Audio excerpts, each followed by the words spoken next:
Get out of that seat right now, Dare! You do not belong in first class! Ma'am, I have a first-class ticket. No, you don't! You're lying! Let me show you my boarding pass. Put that away! I said leave! This is my assigned seat. Seat 5A. Confirmed. This cabin is for real passengers, not for people who wandered in from economy. Heather Calloway said it loud enough for the entire first-class cabin to hear, loud enough to make sure no one missed it. She stood over him in the aisle, tall, polished, absolutely certain. Her platinum blonde hair was pinned into a tight bun at the nape of her neck, not a single strand out of place. Her Meridian Airways scarf was knotted perfectly at her throat. Her red lipstick did not tremble. Her chin did not drop. She looked like company policy given a human body and told to enforce itself. And the man she was standing over, he did not move. Andre Coleman sat in seat 5A with his hands resting flat on the armrests. His navy suit was tailored but quiet.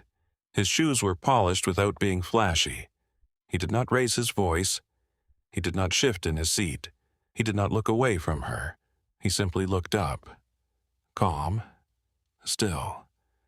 The kind of still that isn't peace, it's practice. Behind Heather, Gerald Holloway adjusted the cufflinks on his charcoal sleeve with visible irritation. This is completely ridiculous. Gerald muttered not quietly enough. We always sit here. He was 61, broad-shouldered, silver-haired, dressed in a suit that announced money before he opened his mouth. The kind of man who had never once in 6 decades been told the world wasn't arranged for him. His wife, Catherine, stood beside him. 58, a cream blazer, pearl earrings, one gloved hand gripping a pale leather handbag. Her smile was thin and sharp. The kind of smile that has learned to look pleasant while delivering contempt. She looked at Andre the way some people look at a crack in an expensive wall. Not anger, not fear. Just the quiet offense of something being where it shouldn't. Heather leaned slightly closer to Andre. Sir, she said softer now, but no warmer. I need you to gather your things and move to another seat, for everyone's comfort. Andre looked up at her. His eyes were calm. Too calm for someone being told to disappear. That won't be necessary, he said. This is my assigned seat. He lifted his boarding pass between 2 fingers. Deliberate, unhurried. Seat 5A, first class, confirmed. Heather barely glanced at it. That was the first thing people would remember later. Not the confrontation, not the words. That glance. The way her eyes skimmed over proof and moved on. As if the document didn't matter. As if it had never mattered. Across the aisle, an older woman lowered her reading glasses. Slowly. Watching. A businessman paused with his phone halfway to his ear. Somewhere behind them, a carry-on wheel clicked into its overhead slot. Then the sound faded. Silence returned. Heavier than before, Catherine let out a soft laugh. Almost delicate. These systems make mistakes all the time, she said. Perhaps there was a mix-up. People get confused. Andre heard the words she didn't say. People like you. He had heard it in hotel lobbies, in boardrooms, at charity galas where donors assumed he was the security detail, at restaurants where the hostess walked past him to greet the white couple who'd arrived 3 minutes after him. The words always changed. The meaning never did. Heather's jaw tightened slightly. Mr. and Mrs. Holloway are premium legacy members, she said. She kept her voice professional, smooth. They have flown this route for over 20 years. This row has always been part of their accommodation. Preference is not the same as assignment, Andre replied. His voice stayed low, controlled. Steel wrapped in velvet. Gerald's face reddened. "Do you have any idea how much money we spend with this airline?" Andre turned toward him. Slowly. "No," he said, "and you don't know a single thing about me." That sentence landed hard. Gerald felt it. Heather felt it. Catherine felt it most of all. Her fingers tightened around the handbag strap until the leather gave a faint creak. A young passenger in row 6 shifted in his seat, lifted his phone, pressed record. Heather noticed the camera. Her expression changed. Not much, just enough. Something sharpened behind her eyes. "Sir," she said, colder now. "Refusing crew instructions can create a very serious problem for you." Andre placed the boarding pass flat on the armrest. "I'm not refusing safety instructions," he said. "I'm refusing to give up a seat I paid for because someone decided I don't look like I belong in it." The cabin went absolutely still. Even the recycled air seemed to hold itself. There's a particular kind of silence that settles over a room when something real is happening. Not the silence of nothing going on. The silence of everyone knowing something is going on and choosing very carefully whether to be part of it. That was the silence of Meridian Airways Flight 114-9 first-class cabin, somewhere over the quiet hours before an Atlanta morning turned into a Seattle afternoon. The cabin was beautiful. Cream leather seats, brushed nickel finishes, oval windows catching the pale, gray light of the terminal outside. Everything in first class was designed to signal that the world beyond the curtain did not apply here. It applied anyway. Heather Calloway stood in the aisle above row 5 with her tablet in one hand, and her certainty beginning to show its first small crack. Not guilt, not yet. Just the faint discomfort of a person realizing the scene was not going the way she had written it in her head. She was 44 years old. 19 years with Meridian. She had handled difficult passengers before. She knew how to manage a situation. She knew how to make a man feel that the easiest thing, the sensible thing, the socially comfortable thing was simply to stand up and move. Most people moved. They moved because they didn't want a scene. They moved because a uniform standing over you carried a particular kind of weight. They moved because they were tired or afraid, or because they had somewhere to be, and their dignity felt like a luxury they couldn't afford before takeoff. Andre Coleman did not move. He sat with his hands on the armrest, his breathing slow, his expression open and unreadable. He did not look defiant. He did not look frightened. He looked like a man who had been in this exact moment before. Not this cabin, not this airline, but this moment. The moment where a room decides very quietly whether he exists on its terms or his own. Gerald Holloway shifted his weight in the aisle, blocking the row. His eyes moved from Heather to Andre and back, full of the expectation of a man who has never once had to wait for a room to adjust around him. Doors opened before he touched them. Staff remembered his drink order. He had spent 6 decades having the world gently rearrange itself, and he had come to believe that was simply how the world worked. He was about to learn otherwise. Catherine stood slightly behind him. Her pearl earrings caught the cabin light. Her smile had gone thin and still. She watched Heather with the quiet confidence of a woman who believed the uniform had already chosen her side. A woman in row 7, gray-haired, careful-eyed, lowered her magazine to her lap and did not look away. The young man in row 6 kept his phone angled upward. His thumb was light on the screen. He knew he was capturing something. He could feel it in his chest before he could name it. A flight attendant, passing through the rear of the cabin, paused near the galley curtain and watched. No one spoke. That silence had weight. It had shape. It pressed against everyone in that cabin differently. For Gerald and Catherine it felt like inconvenience. For Heather it felt like pressure. For the people watching it felt like held breath. For Andre Coleman, it felt familiar. That was the saddest part. Not the accusation, not the demand that he move. The familiarity of it. The way his body had already done the calculation, voice down, hands visible posture, non-threatening tone, measured without him having to think. He had learned these adjustments the way other people learn to drive, without noticing, because the cost of forgetting even once was too high. He had spent 46 years building a life in rooms that made him do that calculation at the door. Today, he had decided to stop calculating. He stayed seated, and Heather Calloway had no idea what to do with a man who simply would not cooperate with his own removal. Here is what no one in that cabin knew. Not Heather, not Gerald, not Catherine, not Douglas Reed, who was about to walk down that aisle like a man arriving to settle something. They did not know who was sitting in seat 5A. They looked at him, and they saw a black man in a navy suit who, in their reading of the world, had no business being in first class on a Tuesday morning flight to Seattle.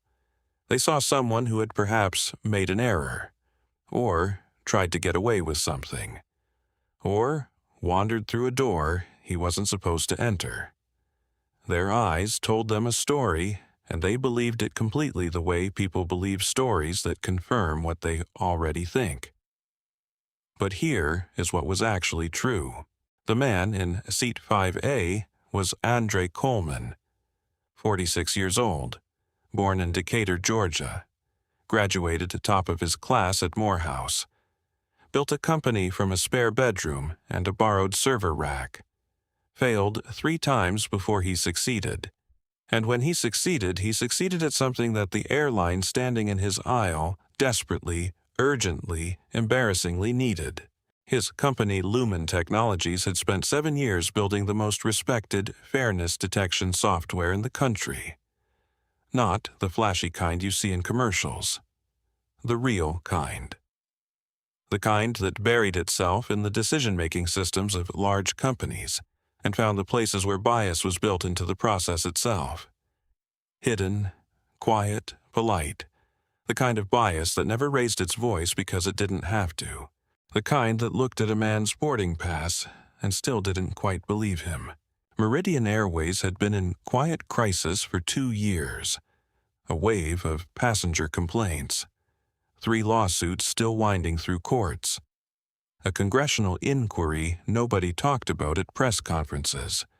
Their customer service reputation was collapsing, and their leadership knew it. They had tried the usual things, retraining programs, press releases, a new customer charter printed on good paper, and distributed at industry conferences. None of it had worked. 6 months ago, Meridian's chief operating officer had reached out to Lumen Technologies personally. She had used the word desperate in an email, then asked her assistant to delete the draft and send a more professional version. But the word had been chosen for a reason. They needed Andre Coleman.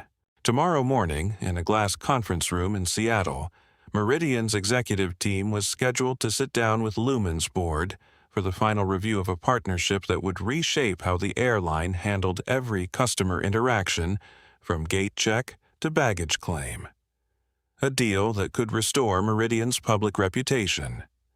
A deal that could save careers. A deal that had been the subject of strategy calls, briefing decks, and at least one confidential memo marked "Handle with care."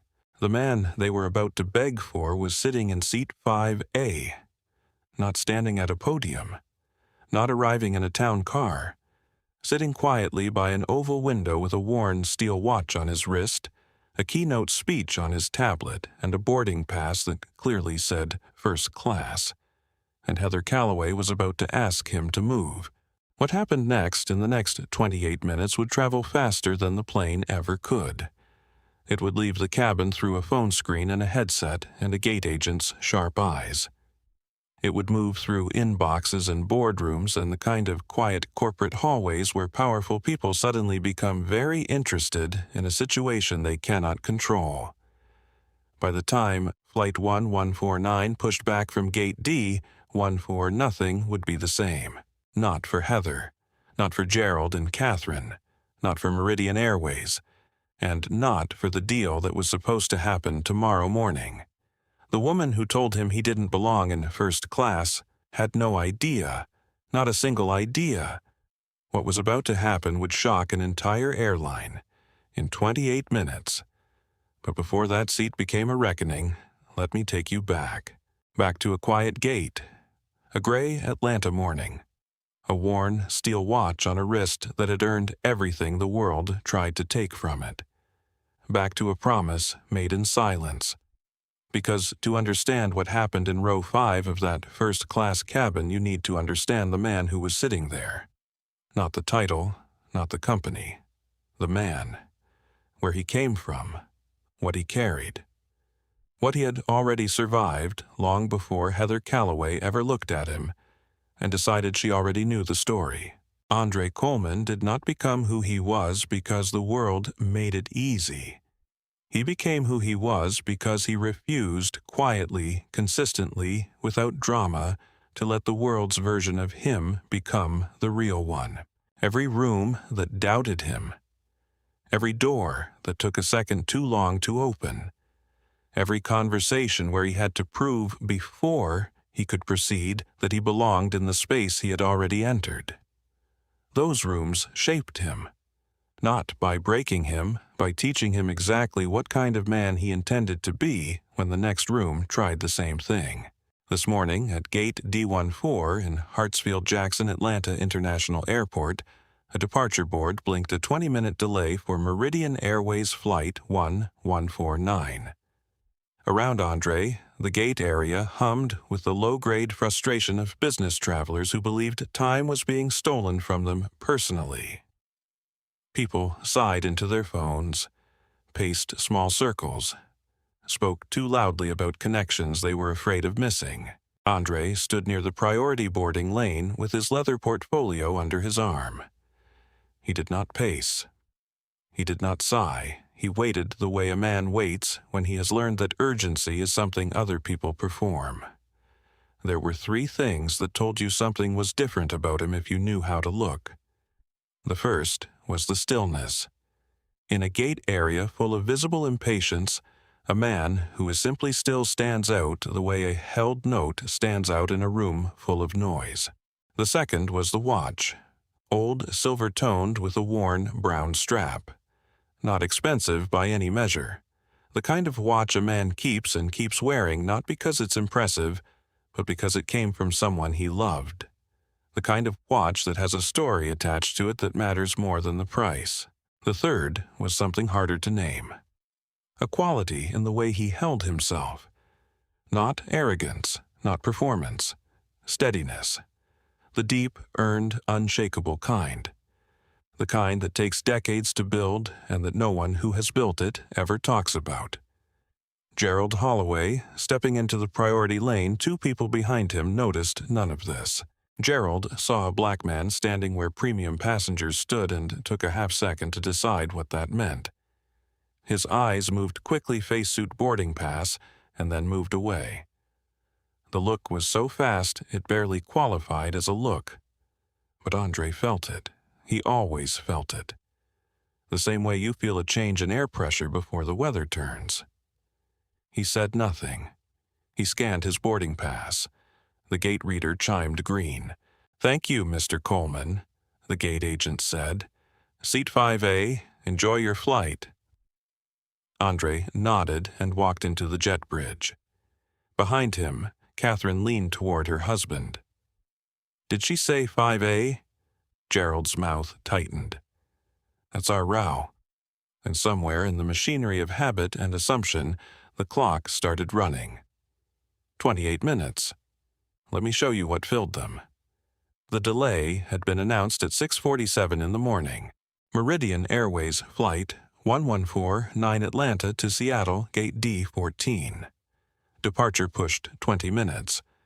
No reason given on the board. Somewhere, a ground crew was solving a problem that the passengers would never know about. That was the contract of air travel comfort in exchange for ignorance of how complicated everything actually was. At Gate D14, the contract was fraying.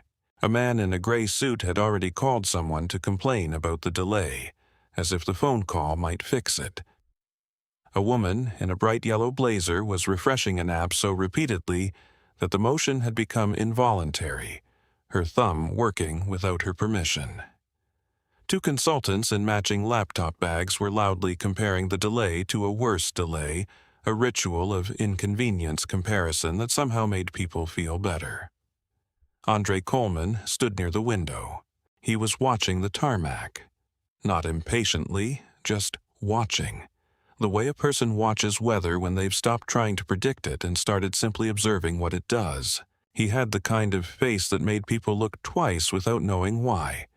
Strong features, dark skin that caught the morning gate light well, a stillness around the eyes that suggested a great deal was happening behind them that he had decided not to share. He was 46, but he carried it in a way that wasn't about age. It was about the particular weight of a man who has spent 20 years fighting his way into rooms that didn't want him and has finally quietly stopped asking them for permission. His navy suit was tailored, not flashy. The cut of a man who had learned that quality and display were entirely different things and had chosen quality.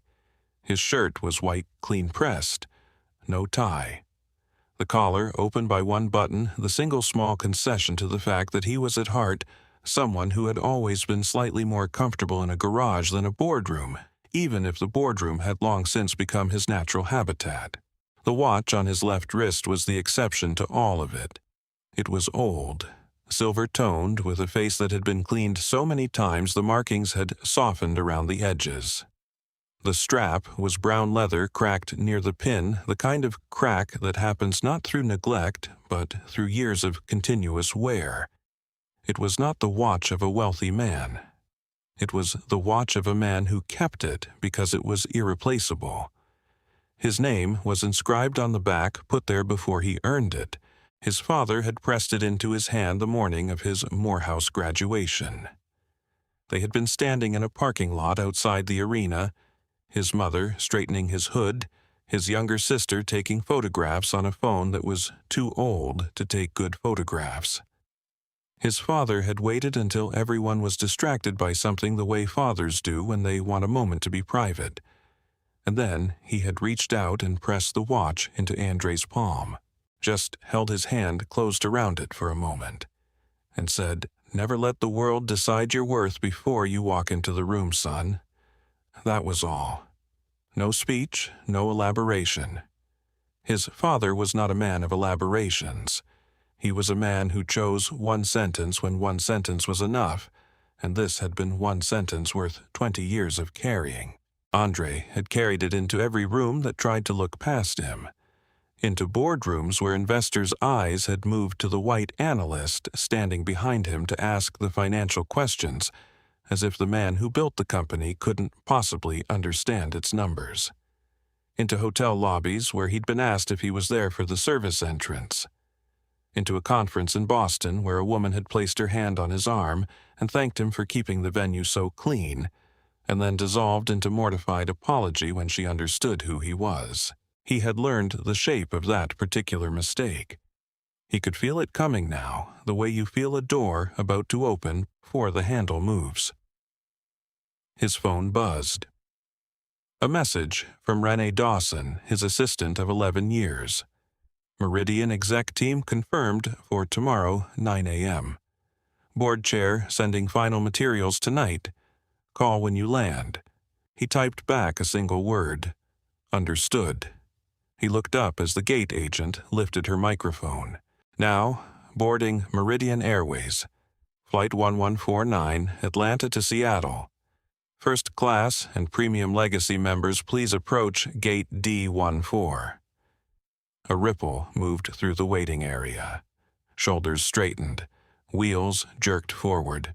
Gerald Holloway materialized at the front of the lane with the smooth entitlement of a man who has never had to wait for things he expected.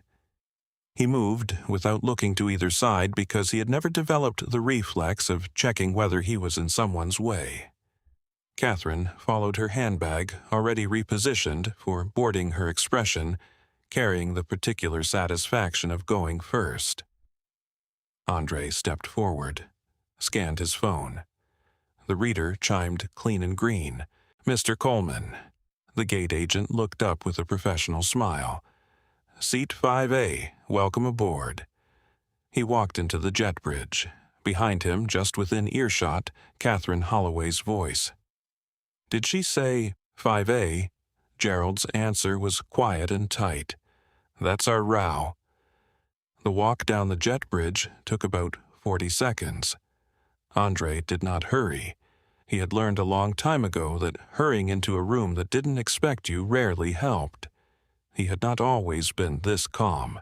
That was the part people never saw.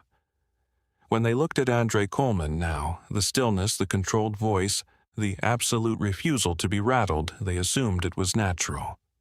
That he had always been this way. That he had been born with some kind of interior quiet that other people lacked. He hadn't. He had built it. Piece by piece over the course of a life that had given him ample opportunity to practice. He grew up in Decatur, Georgia, in a house on a block where almost everyone worked hard and almost no one had extra. His father, Raymond Coleman, drove a delivery truck for 31 years for the same company, same route, same face, at the same loading dock every morning. He never complained about it. He never explained it either. He simply did it the way he did everything, with a steady competence that asked for no recognition because it had learned not to expect it.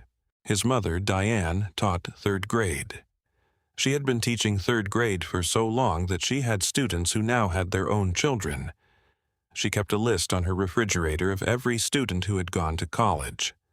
By the time Andre left for Morehouse, the list had 73 names on it. He became number 74. He almost didn't go. The application had been the easy part. The financial reality had been something else. His family had saved. He had worked. He had applied for every scholarship that existed for a black student from Georgia who wanted a business education and had the grades to justify it. He got 3 of them. It still wasn't enough. His father had quietly refinanced something Andre didn't find out about until years later, when he happened to see a document while helping sort his parents' paperwork after his father's first health scare. He had never brought it up. Neither had his father. Some things are too large for conversation. They just exist, a silent foundation under everything you build. At Morehouse, Andre Coleman was not immediately impressive. He was not the loudest in his class. He was not the most naturally gifted. He was the one who stayed in the library when everyone else had gone. Who rewrote papers not because the professor required it, but because he could see they weren't good enough yet. Who listened more than he spoke in discussions and then spoke once clearly in a way that made the professor pause and write something down. He graduated first in his program. The morning of graduation in a parking lot outside the arena, with his mother fixing his hood and his sister taking photographs on a phone that was slightly too old for the task his father had waited for a moment of quiet privacy and placed the watch in his hand. Never let the world decide your worth before you walk into the room, son.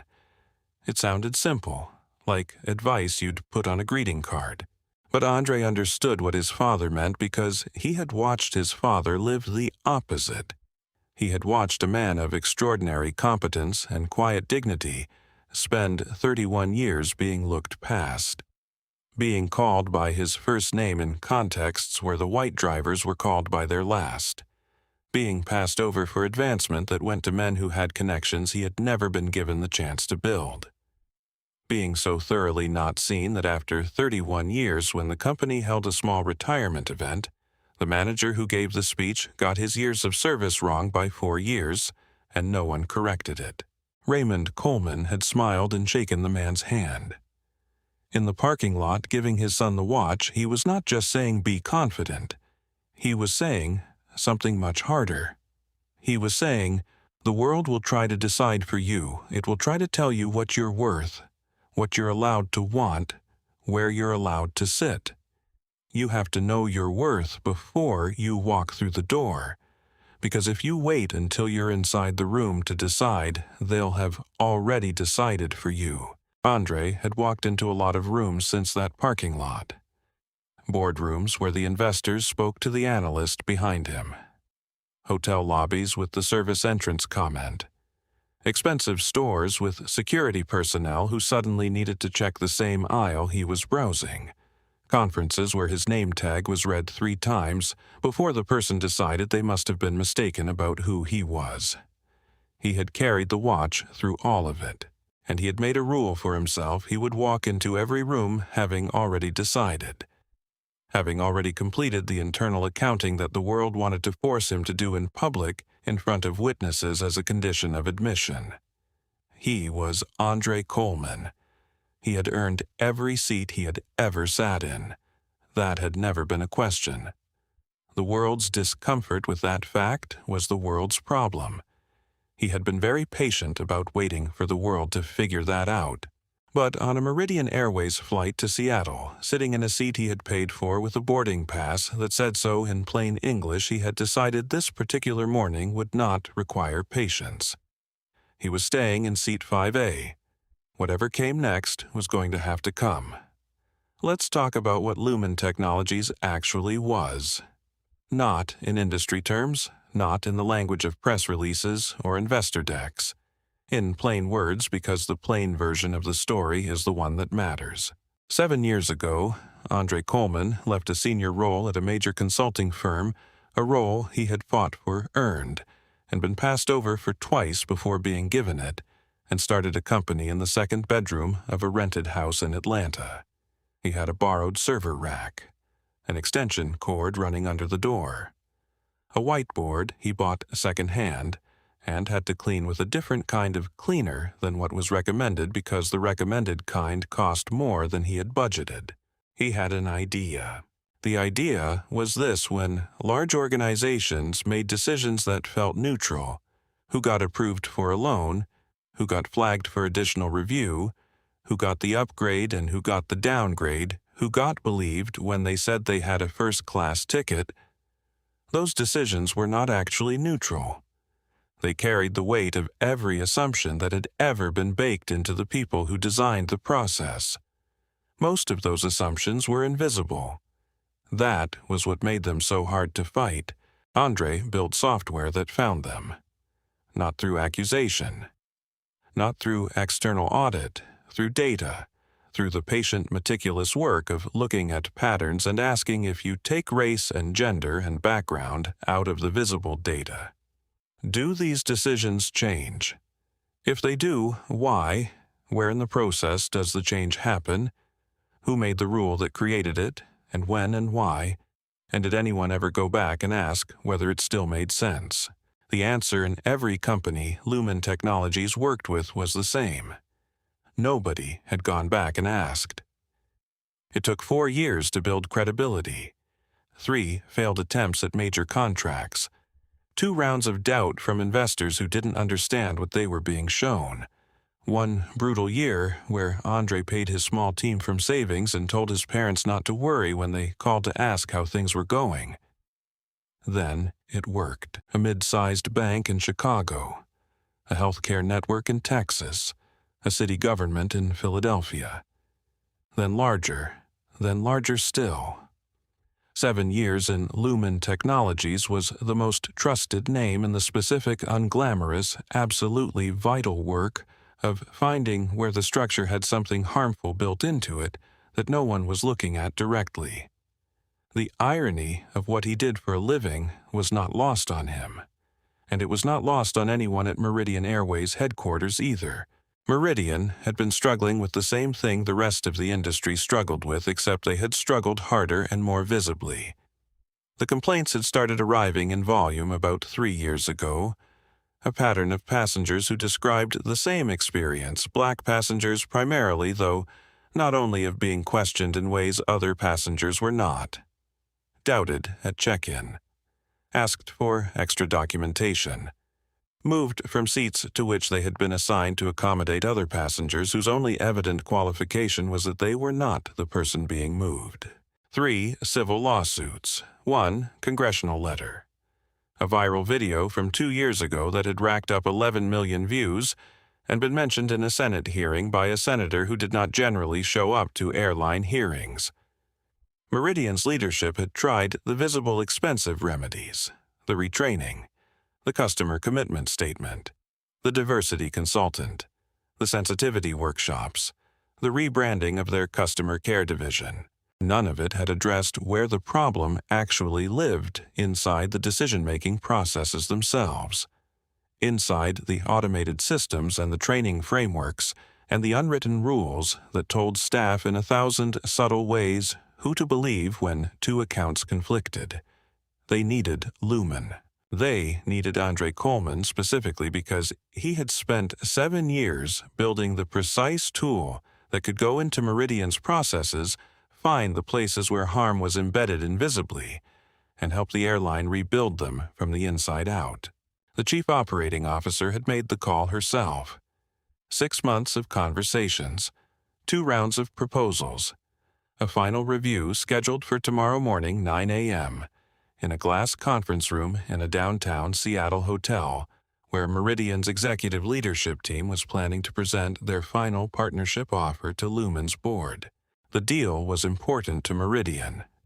Urgently, existentially important. The kind of important that generates internal memos and hushed conference calls and a great deal of performative calm from people who are not calm at all. And the man they were desperate to sign with was sitting in seat 5A, not because he was making a point, not because he had arrived early to observe or test or document, because he had a ticket that said first class, because he had a keynote to prepare for on his tablet, because he wanted 3 hours of quiet sky between Atlanta and Seattle to gather himself before the work began, because the seat was his and he had paid for it, and there was nothing more complicated than that. Heather Calloway had no access to any of this information. She just knew that a black man in a Navy suit was sitting where her preferred passengers wanted to sit, and she had made a decision. That decision in 28 minutes was going to travel a very long way. There was one memory Andre did not let himself visit often. Not because it was too painful. He had dealt with pain. He was comfortable with pain. He had learned to process difficult things the way his father had, by folding them neatly and placing them where they would not interfere with the present moment. This memory was different. He kept it at a slight distance, not because it hurt, but because it reminded him of the version of himself he had worked hardest to move past. And revisiting it too often felt like turning backward toward a door he had deliberately, consciously, permanently chosen not to walk back through. He was 23 years old. He was on a flight to Boston. A cheap seat on a carrier that no longer existed, flying an old route that had been serviced by 3 different airlines in the years since. He had saved for 3 weeks to buy the ticket. He was wearing the only suit he owned, a charcoal thing he had bought at a clearance sale 2 years earlier, and had taken to a tailor on Auburn Avenue who had done the best he could with it for $32. He was flying to interview for a position at a consulting firm that had a Boston office and had responded to his application with an actual letter, a physical printed letter inviting him to come in. He had read the letter 4 times. He had told no one except his parents and his sister because telling more people would make the failure worse if it came. He needed this. Not just the job, the proof. The proof that a kid from Decatur with a Morehouse degree and a $32 suit alteration belonged in those rooms. He needed it so badly he could feel it as a physical pressure in his chest when he boarded that plane. He found his seat. He sat down. He arranged his portfolio on his lap and opened his notes to review what he had prepared. A flight attendant arrived. A woman, white 50s, pleasant-seeming.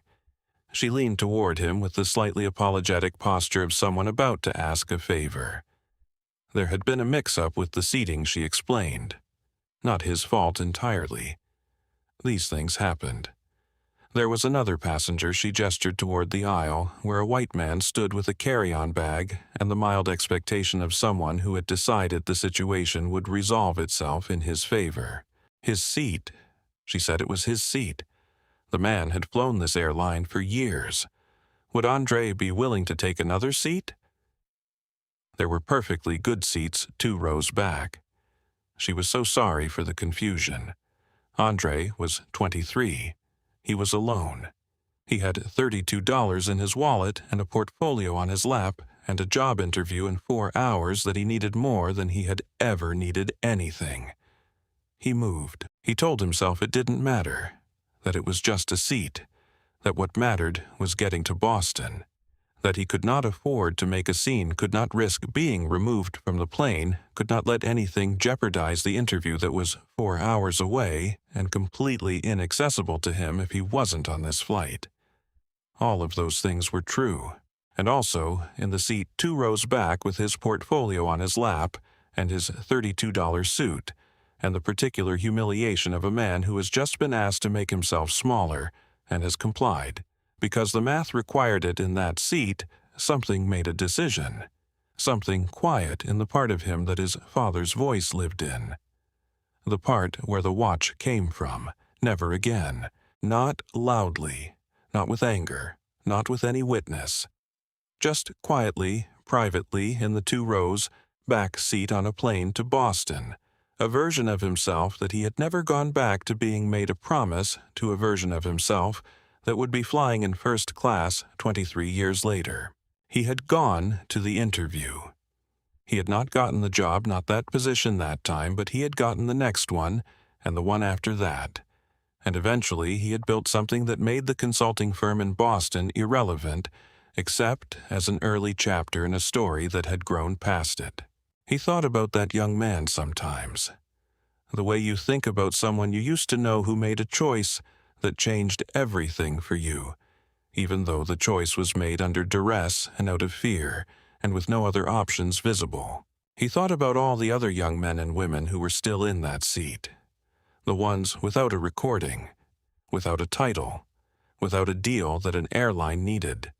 The ones who moved not because they wanted to, but because the math still required it. The ones whose stories never reached the point where the room had to reckon with what it had done. That was the thing that stayed with him. He was about to get to stay in his seat. The room was about to have to move around him for once. And he would do it in part for himself, in part for a promise made in silence 23 years ago. But also, and this was the part nobody in that first-class cabin could see for every single person who had ever had to do the math and lost. The cabin filled the way first-class cabins fill with the particular combination of entitlement and exhaustion that defines frequent business travel. People claimed overhead space with quiet authority. Noise-canceling headphones emerged. The small ritual re-establishment of private territory in a very public tube of aluminum began in earnest. Andre had settled into seat 5A by the window before most of the cabin had boarded. He had placed his portfolio in the overhead bin with care.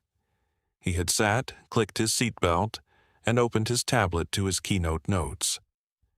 The presentation was in 3 days. He wanted to review the second section, the part about accountability, and make one structural change that had occurred to him while waiting at the gate. For approximately 4 minutes, Flight 1149 was peaceful. He was aware the moment the Holloways entered the cabin. He couldn't have said why. Some people have a presence that changes the atmosphere of a room in a way that has nothing to do with volume. Gerald Holloway was that kind of man. He moved through first class the way people move through their own living room without looking at anything too carefully because everything was already assumed to belong to them. Gerald was 61. He had the build of a man who had once been athletic and had redirected the physical confidence of that into wealth. Silver hair professionally cut, a charcoal suit that cost considerably more than Andre's, and announced the fact differently loudly rather than quietly. A gold watch on his right wrist that was in every measurable way more expensive than Andre's steel Timex, and carried about 1/10 of the meaning. He walked down the aisle, and his eyes swept the row numbers with the practiced efficiency of a man who has done this 200 times on this specific airline. When his eyes reached row 5, they stopped. He looked at Andre. The look was very fast, almost imperceptible. It traveled from Andre's face to his suit to his boarding pass, which was visible on the tray table where Andre had left it, and then it moved away. It lasted less than a second. It contained an entire paragraph. Andre did not react. He had become very good at not reacting to that look.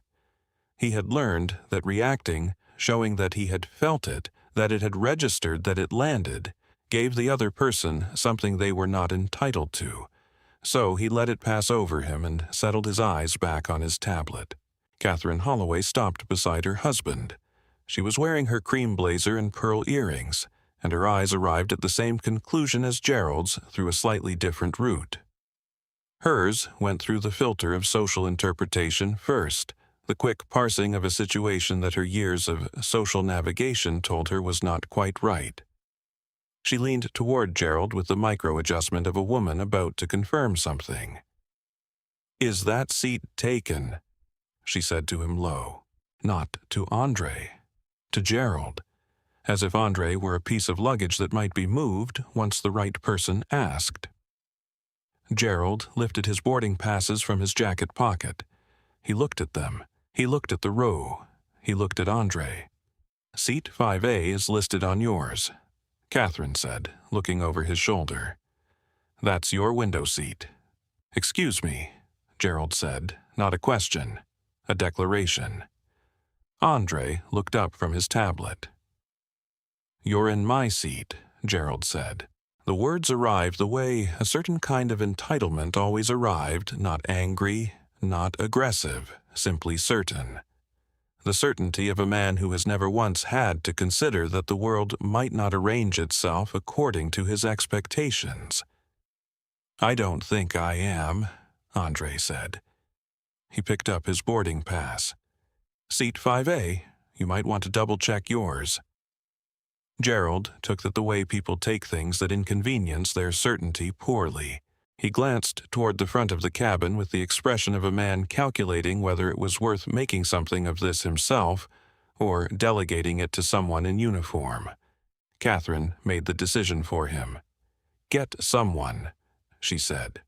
Quiet, final. The voice of a woman who had been directing situations to convenient resolutions for a very long time and saw no reason to stop. Gerald raised one finger, and Heather Calloway appeared at the front of the aisle as if she had been waiting for exactly that signal, which in a certain sense she had. Heather came down the aisle with the look of someone who had already decided how the situation was going to resolve. She had seen this before, or something close enough to it that her body was already moving through the familiar steps. Premium Legacy members at their row. An unfamiliar face where the familiar face was expected. A minor procedural correction required. She would handle it the way she always handled these things efficiently, professionally, with the smooth application of authority that had taken 19 years to perfect. "Mr. and Mrs. Holloway," she said, arriving at row 5. Her voice was warm. "Is everything all right?" "There's been a mistake," Gerald said. He didn't look at Andre when he said it. He looked at Heather the way you look at a technician when you want them to fix a piece of equipment. "This gentleman is in our seat." Heather turned to Andre. Her eyes traveled over him. The motion was quick, professional-looking, but it moved in a sequence that told its own story, face. First, then suit, then the boarding pass on the tray table, then face again. She did not ask for the pass. She took in what she had seen and made a preliminary decision that her training had taught her to call an initial assessment. And that was actually something older and more stubborn than any assessment. "Sir," she said, "may I see your boarding pass?" Andre handed it over without comment. Heather looked at it. Then she looked at her tablet. She tapped the screen, frowned slightly, tapped again. The silence stretched. Catherine watched Heather with rising confidence. "Patricia, sorry." Catherine had the expression of a woman at a customer service counter who knows her complaint is about to be validated. She had been here before. The person in the wrong would be corrected, an apology would be offered, and the normal order of things would be restored. It always worked out this way. "It does show 5A," Heather said. She said it carefully, the way you say something that inconveniences the narrative you've been building. "Then fix it," Gerald said, not a suggestion. Heather's cheeks colored slightly, but she nodded. She leaned toward Andre, lowered her voice to the professional register that is somehow more carrying than a regular voice. "Sir Mr. and Mrs. Holloway are premium legacy members of Meridian Airways. They've flown this route consistently for over 20 years. Seat 5A has been part of their regular accommodation. I'm sure you can understand the importance of preference," Andre said. Heather stopped. "I'm sorry. You're describing preference," Andre said. "Their preference for a specific seat. Not a documented assignment, not a safety requirement. Preference." Heather's mouth pressed briefly together. "Their loyalty to this airline represents, I have a valid first-class ticket," Andre said. "Issued by this airline, confirmed at this gate. I am in the seat listed on my boarding pass. If there's a conflict, the conflict is with your seating system, not with me." A man in the aisle behind the Holloways shifted impatiently, his roller bag wedged at his knees. A woman in row 7, gray-haired, watchful, had stopped pretending to read her magazine. In row 6, a young man in a worn navy sweatshirt had his phone out and angled upward. The screen was lit. The red indicator was active. Heather noticed the phone. Something sharpened in her eyes. "Sir, I'm going to need you to keep your tone respectful while we work through this." Andre looked at her steadily.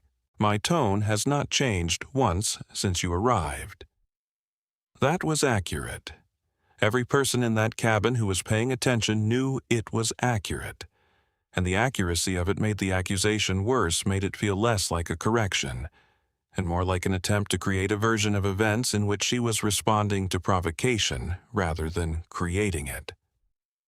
Gerald stepped forward, just slightly, just enough to crowd the space between himself and Andre's row.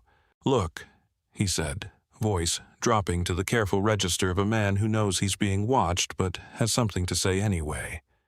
"I don't know what game you think you're playing, but we have been flying with Meridian for 23 years. This is our seat."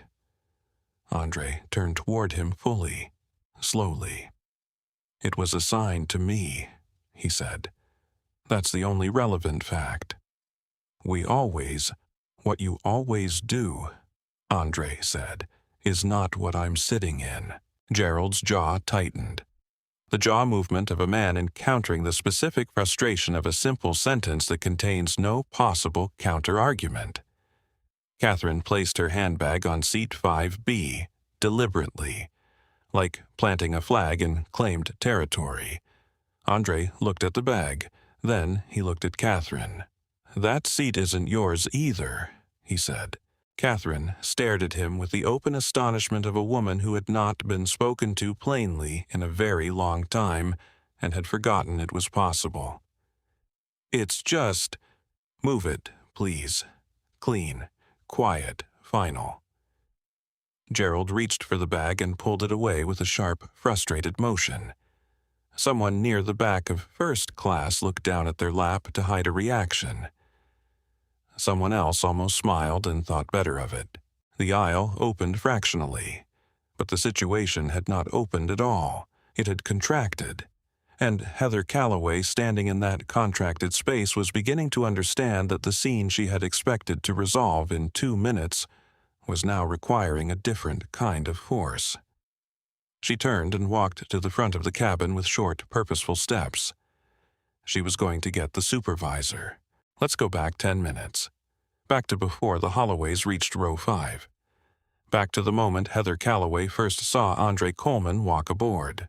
She had been in the forward galley checking the pre-departure checklist when the first-class cabin began to fill. She watched the door, she always watched the door.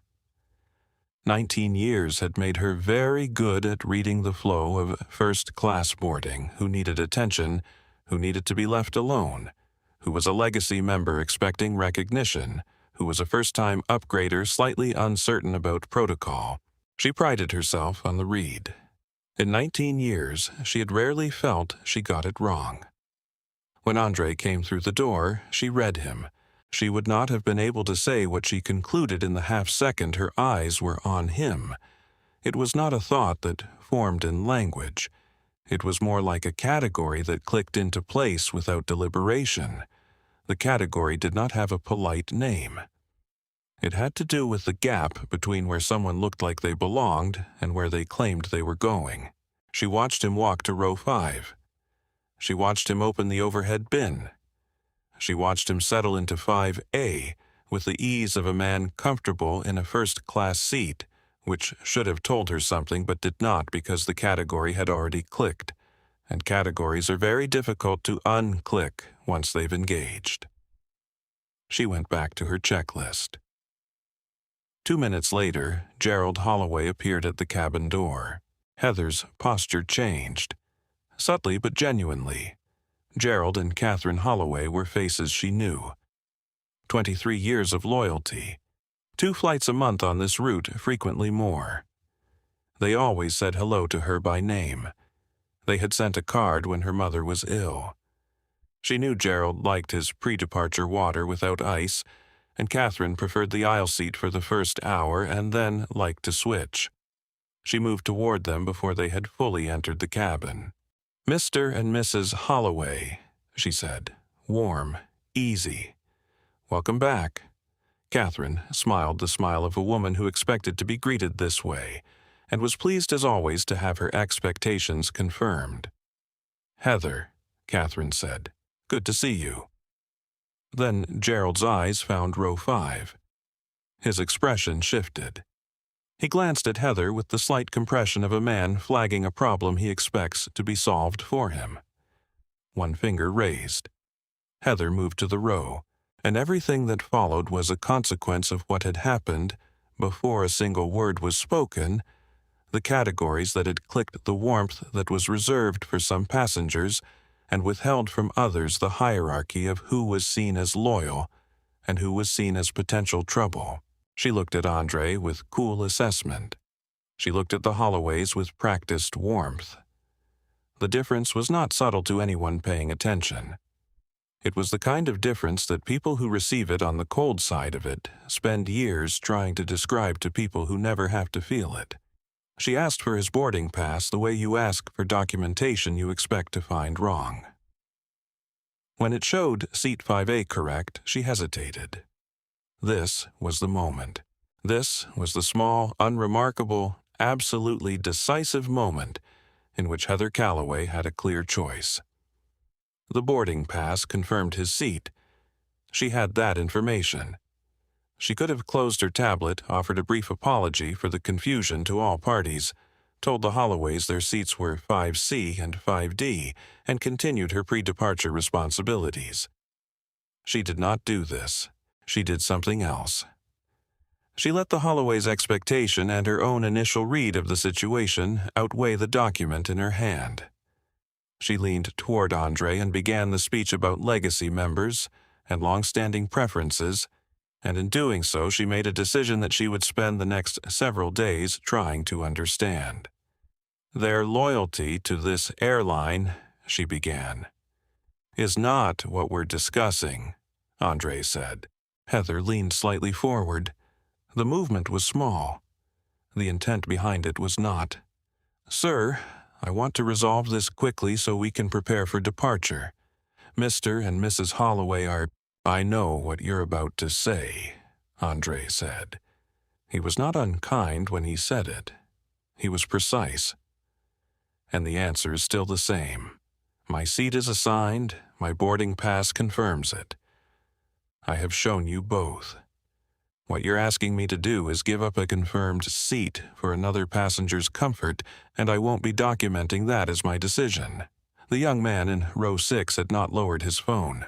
Heather saw it again. She felt the cabin watching. She had worked the flights where things had gone sideways before. She knew the feeling of a situation requiring careful management. But those situations had generally involved passengers who were somehow out of control, too loud, too emotional, too clearly in the wrong. This one was different. This passenger was calm. His documentation was correct. He was not raising his voice. He was not threatening anyone. He was simply completely, unmovably in the right. And the problem Heather was discovering was that she had built her approach to the situation on the assumption that he wouldn't be. She had expected embarrassment to do the work. It wasn't going to. She turned and walked to the forward galley. Douglas Reed was going to have to handle this. Douglas Reed came down the aisle, the way supervisors come down aisles when they have been told there is a problem and have formed an opinion about the nature of the problem before they arrive. He was 49, former military, and it showed not in aggression, but in the posture. Square shoulders, deliberate pace. The bearing of a man who had spent 24 years in aviation, learning how to bring situations to resolution through the uncomplicated application of authority. He believed, with the faith of long professional habit, that most passenger problems were problems of emotion, and most problems of emotion could be resolved with the right combination of firmness and procedure. He had listened to Heather's version in the forward galley with his arms crossed and his eyes already angled toward the row 5. She had given him 3 phrases refusing to cooperate. Premium legacy members displaced. Possible disruption. Douglas had nodded. He knew the shape of this. He walked to row 5. "Mr. Coleman," he said. He had gotten the name from Heather's tablet. He stopped beside her, his hands clasped in front of him, his voice calibrated to the register he used when he wanted a situation to feel already resolved. "I'm Douglas Reed, cabin supervisor. I understand we're having an issue with seating." "There's no issue with my seat," Andre said. "That's not quite what I was told." "What you were told," Andre replied, "is one person's account of events. My boarding pass is the factual record." Douglas gave the tight professional smile of a man choosing not to respond to that directly. "My crew has asked for your assistance in resolving a seating matter. We need your cooperation so we can depart on time." "I am cooperating," Andre said. "I'm sitting in the seat assigned to me. If you want me to move from that seat, I need the request in writing. Your name, your employee number, the reason for the relocation, and written confirmation that the reason is another passenger's preference." Douglas blinked. Behind him, Gerald Holloway made a short sound of disbelief. Heather's face tightened. Douglas had been doing this job for 24 years. In 24 years, he had moved passengers from seats. He had relocated families. He had upgraded and downgraded and adjusted. He had managed every variety of resistance, from tears to genuine fury. In 24 years, not a single passenger had asked for anything to be put in writing. The request was not unreasonable. That was what made it so difficult to dismiss. "Sir," Douglas said, "there's no need to escalate." "I haven't escalated," Andre said. "I've asked for accountability. Those are different things." The word hit the cabin the way certain words hit when they arrive with precision. Accountability. Gerald stepped forward from the aisle. He was past careful now. "Look," he said. "Buddy, I don't know what kind of point you're trying to make, but we have been flying. Sterling, flying Meridian for 23 years, and I have never once been treated like this." "I have been treated like this," Andre said, "my entire life. And this is the first time I'm not moving." The sentence was not loud.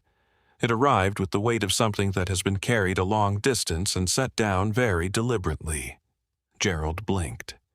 He looked briefly confused, the way people look when a sentence has introduced a dimension of the conversation they had not prepared for. Patricia Catherine put a hand on his arm. "You're making this into something it isn't," she said, to Andre. Smooth controlled the voice of a woman who has managed difficult situations by redefining them. "It's a seat, a simple seat." Andre turned to her. Something passed across his face. Not anger, not contempt. Something closer to exhaustion and clarity arriving in the same moment. "To you?" he said. 2 words.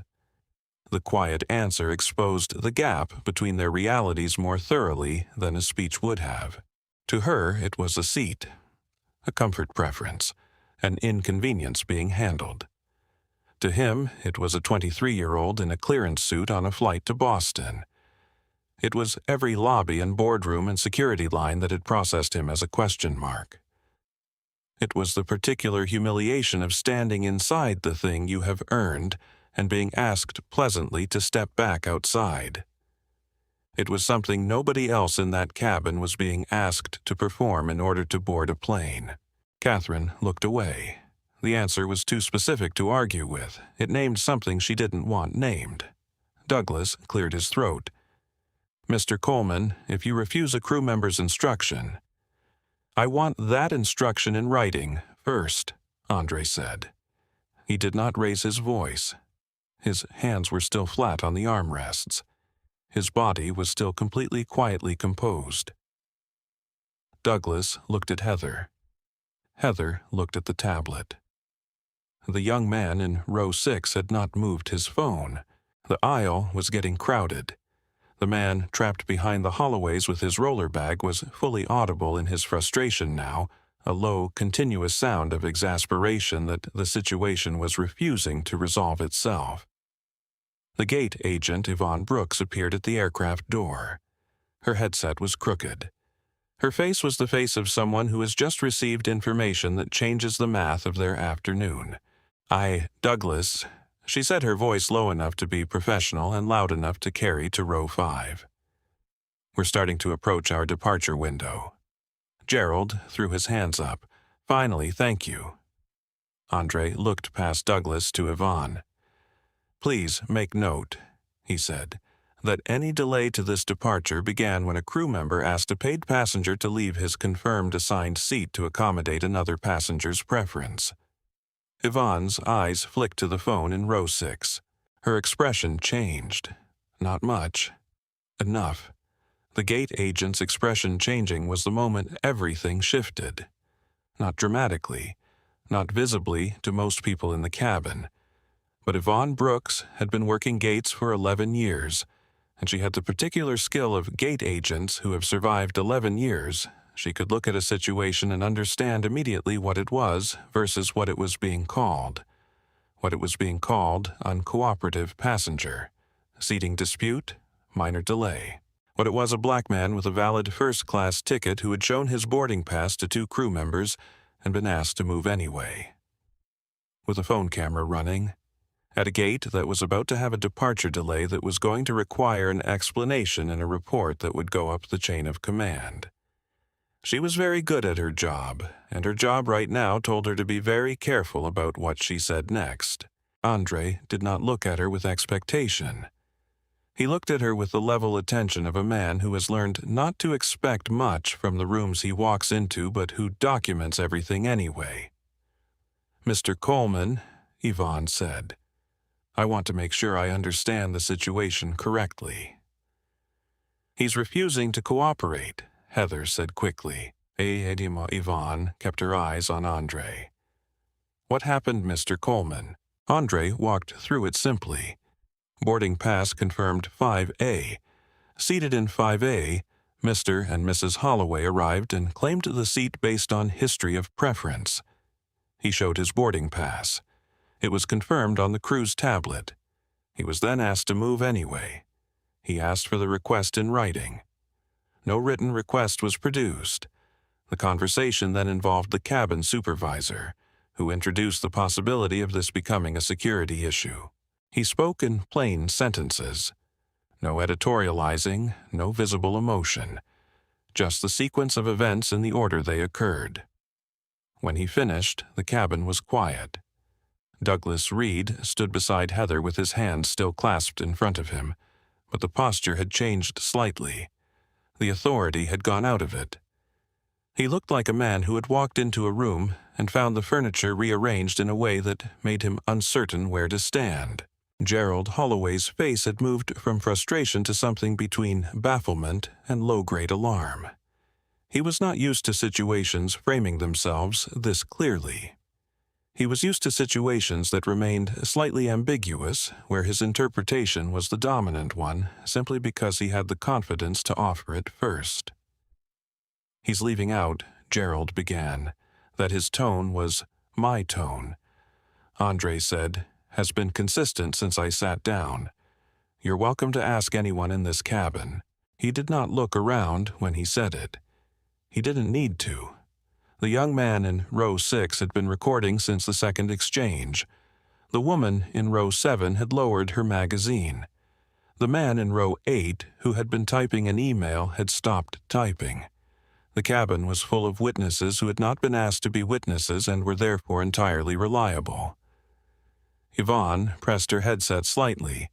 She was listening to something. Her face went through a small rapid sequence of adjustments. "Douglas," she said. "Operations is asking about the status here." "Tell them we're resolving a seating question," Douglas said. "They're specifically asking about the passenger in 5A. Douglas's eyes sharpened. "Why, specifically?"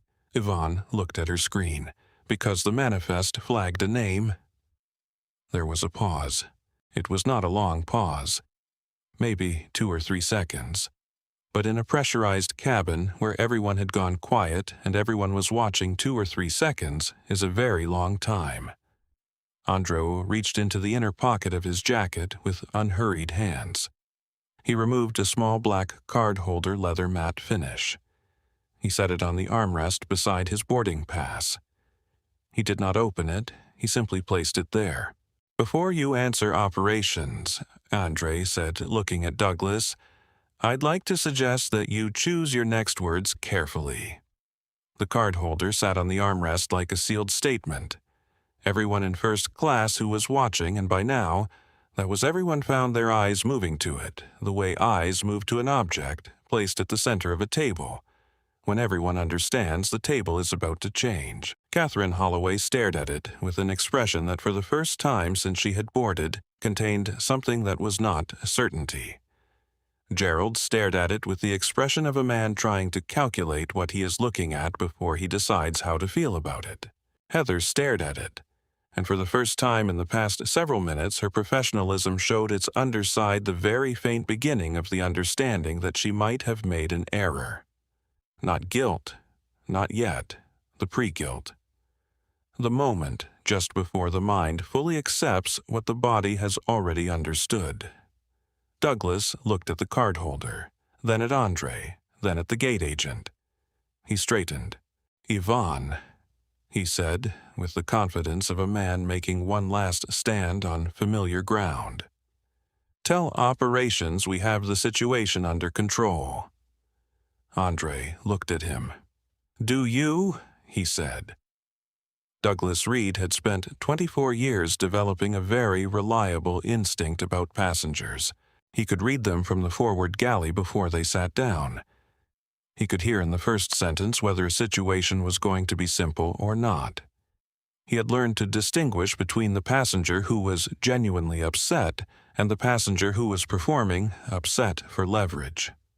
He had navigated medical emergencies and panic attacks, and the particular contained fury of business travelers who had been downgraded. He had broken up arguments over armrests in a way that left both parties feeling they had been treated fairly. He was good at this. The problem he was only beginning to feel the edges of standing at row 5 with a leather card holder on the armrest between them, was that Andre Coleman was not a type Douglas recognized. He was not angry. He was not performative. He was not loud. He was not trying to get something, not an upgrade, not compensation, not an apology from someone who didn't mean it. He was simply, with extraordinary precision, refusing to be moved. And he was doing it in a way that didn't give Douglas anything to respond to, because every tool Douglas had was designed to address emotion, and Andre Coleman was not offering emotion. He was offering clarity. And clarity, Douglas was discovering, was much harder to manage than anger. He made the decision that men in authority positions make when they feel themselves losing a situation through legitimate means. He reached for the word that was designed to end conversations. "Mr. Coleman," he said. He straightened his posture. He moved the authority back into his voice. "I need you to understand something. If a passenger refuses crew instruction that can rise to the level of a security issue, I don't want that for you. I'm asking you to cooperate." Heather's shoulders relaxed slightly. The word had been spoken. It usually worked. Andre looked at Douglas without hurrying. "So, now a confirmed seat has become a security matter," he said. "Your behavior is what determines that." "My behavior."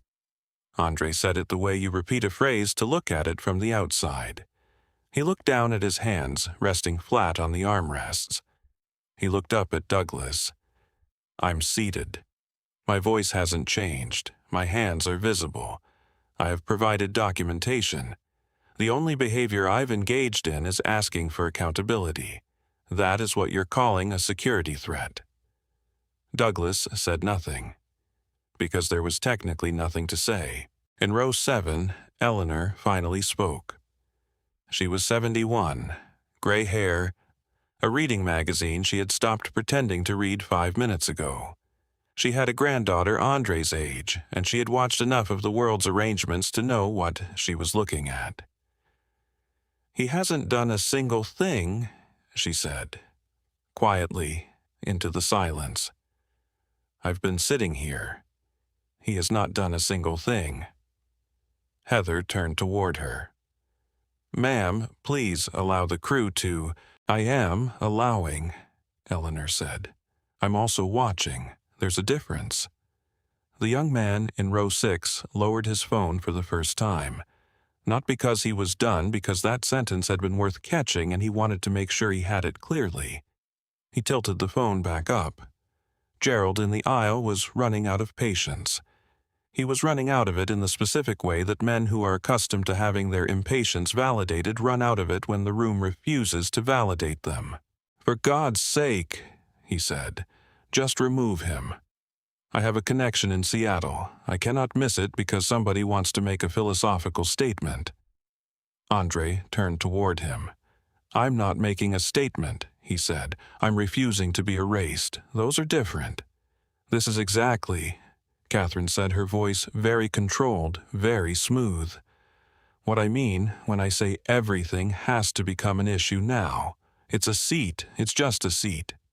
Andre looked at her.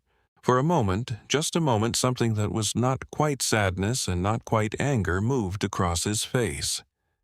"To you," he said, the same 2 words as before. But said again, they landed differently, heavier. Because now, everyone in the cabin had heard them twice, and the second time people heard something the first time hadn't fully communicated, that the gap between their experience of the seat and his was so enormous that the same object had become 2 entirely different things. And no one in that cabin, no matter how uncomfortable they were, was going to be able to pretend they hadn't understood that. The aisleman's roller bag wheel clicked against the cabin floor. A sound like a small clock. Yvonne's headset crackled. She pressed it closer. The color shifted slightly in her face. "Douglas," she said. She lowered her voice, but the cabin was quiet enough. "Operations is asking specifically about Seat 5A again. She paused. "They want confirmation of the passenger's identity." Douglas frowned. "Why?" Yvonne looked at her screen. "Because the name flagged something in their system," she said. "Something at the executive level." And Andre Coleman reached down, placed his hand on the black card holder, and opened it. "Before we see what's in that card holder, let me pause. Because what was happening in that aisle on Flight 1149 was not unusual. That's the part that's important to understand. The specific names were new. The specific airline was specific. But the pattern of what was happening, the sequence of steps that had brought a black man to this moment, was not an accident, and was not a surprise to anyone who had been paying attention to the world for more than a few years. A man boards with a valid ticket. He is looked at, and a category is applied before a single word is spoken. The category says he is in the wrong place. He provides documentation. The documentation is insufficient because the category has already decided the conclusion. Staff is called. Authority is applied. The word security is introduced not because there is a security concern, but because security is the fastest way to make staying still look like dangerous behavior. It was a pattern built into how rooms like this work, not designed that way by any single person on any single morning. Built up over years of small decisions, training frameworks, unwritten rules about who to trust and who to question, each one individually defensible and collectively devastating. Andre Coleman knew this pattern. He knew it the way you know a route you've walked in the dark, not because you're watching the road, but because your feet have learned the shape of it. He felt the trap forming around him the way you feel temperature change before the weather turns. If he raised his voice aggressive, if he stayed silent guilty, if he stood threatening, if he remained seated non-compliant. Every option had been pre-labeled for him by a set of assumptions he had not been consulted about, so he chose the one thing the trap wasn't built for: precision. He stayed in his seat. His hands stayed visible, his voice stayed level. He asked only for what was reasonable and documented each refusal with the calm patience of a man who understood that the record he was building in this cabin was going to matter very shortly. Around him, the cabin held itself in a particular kind of tension, the kind that people feel when they know something significant is happening, and they're trying to decide individually, privately, whether to be part of it. Most of them had already made the decision to watch. The question they hadn't answered was whether watching was enough. Eleanor had answered it quietly from row 7. A few others were beginning to arrive at the same question. The phone in row 6 was still recording, and on the armrest in row 5, a black leather card holder was open in Andre Coleman's hand. Eleanor's words had done something, not immediately. Not in a way anyone could point to and say that is the moment. But they had done what truth does when it is spoken simply into a silence that has been waiting for it. They had given the room permission. People who have watched something wrong happen and said, "Nothing often need exactly this," not encouragement to act because most of them already want to. They need absolution for the silence that came before. They need someone else to go first so that their speaking doesn't feel like a solitary risky act, but like joining something that is already moving. Eleanor had gone first. The man in row 8 who had stopped typing set his laptop on the tray table. He was 53, a contracts lawyer from Phoenix, and he had the habit of very precise observation. He had watched the entire sequence from the moment the Holloways arrived at the row. He had said nothing because he was the type of man who waited until he was certain he understood what he was seeing before he committed to a position. He was now certain.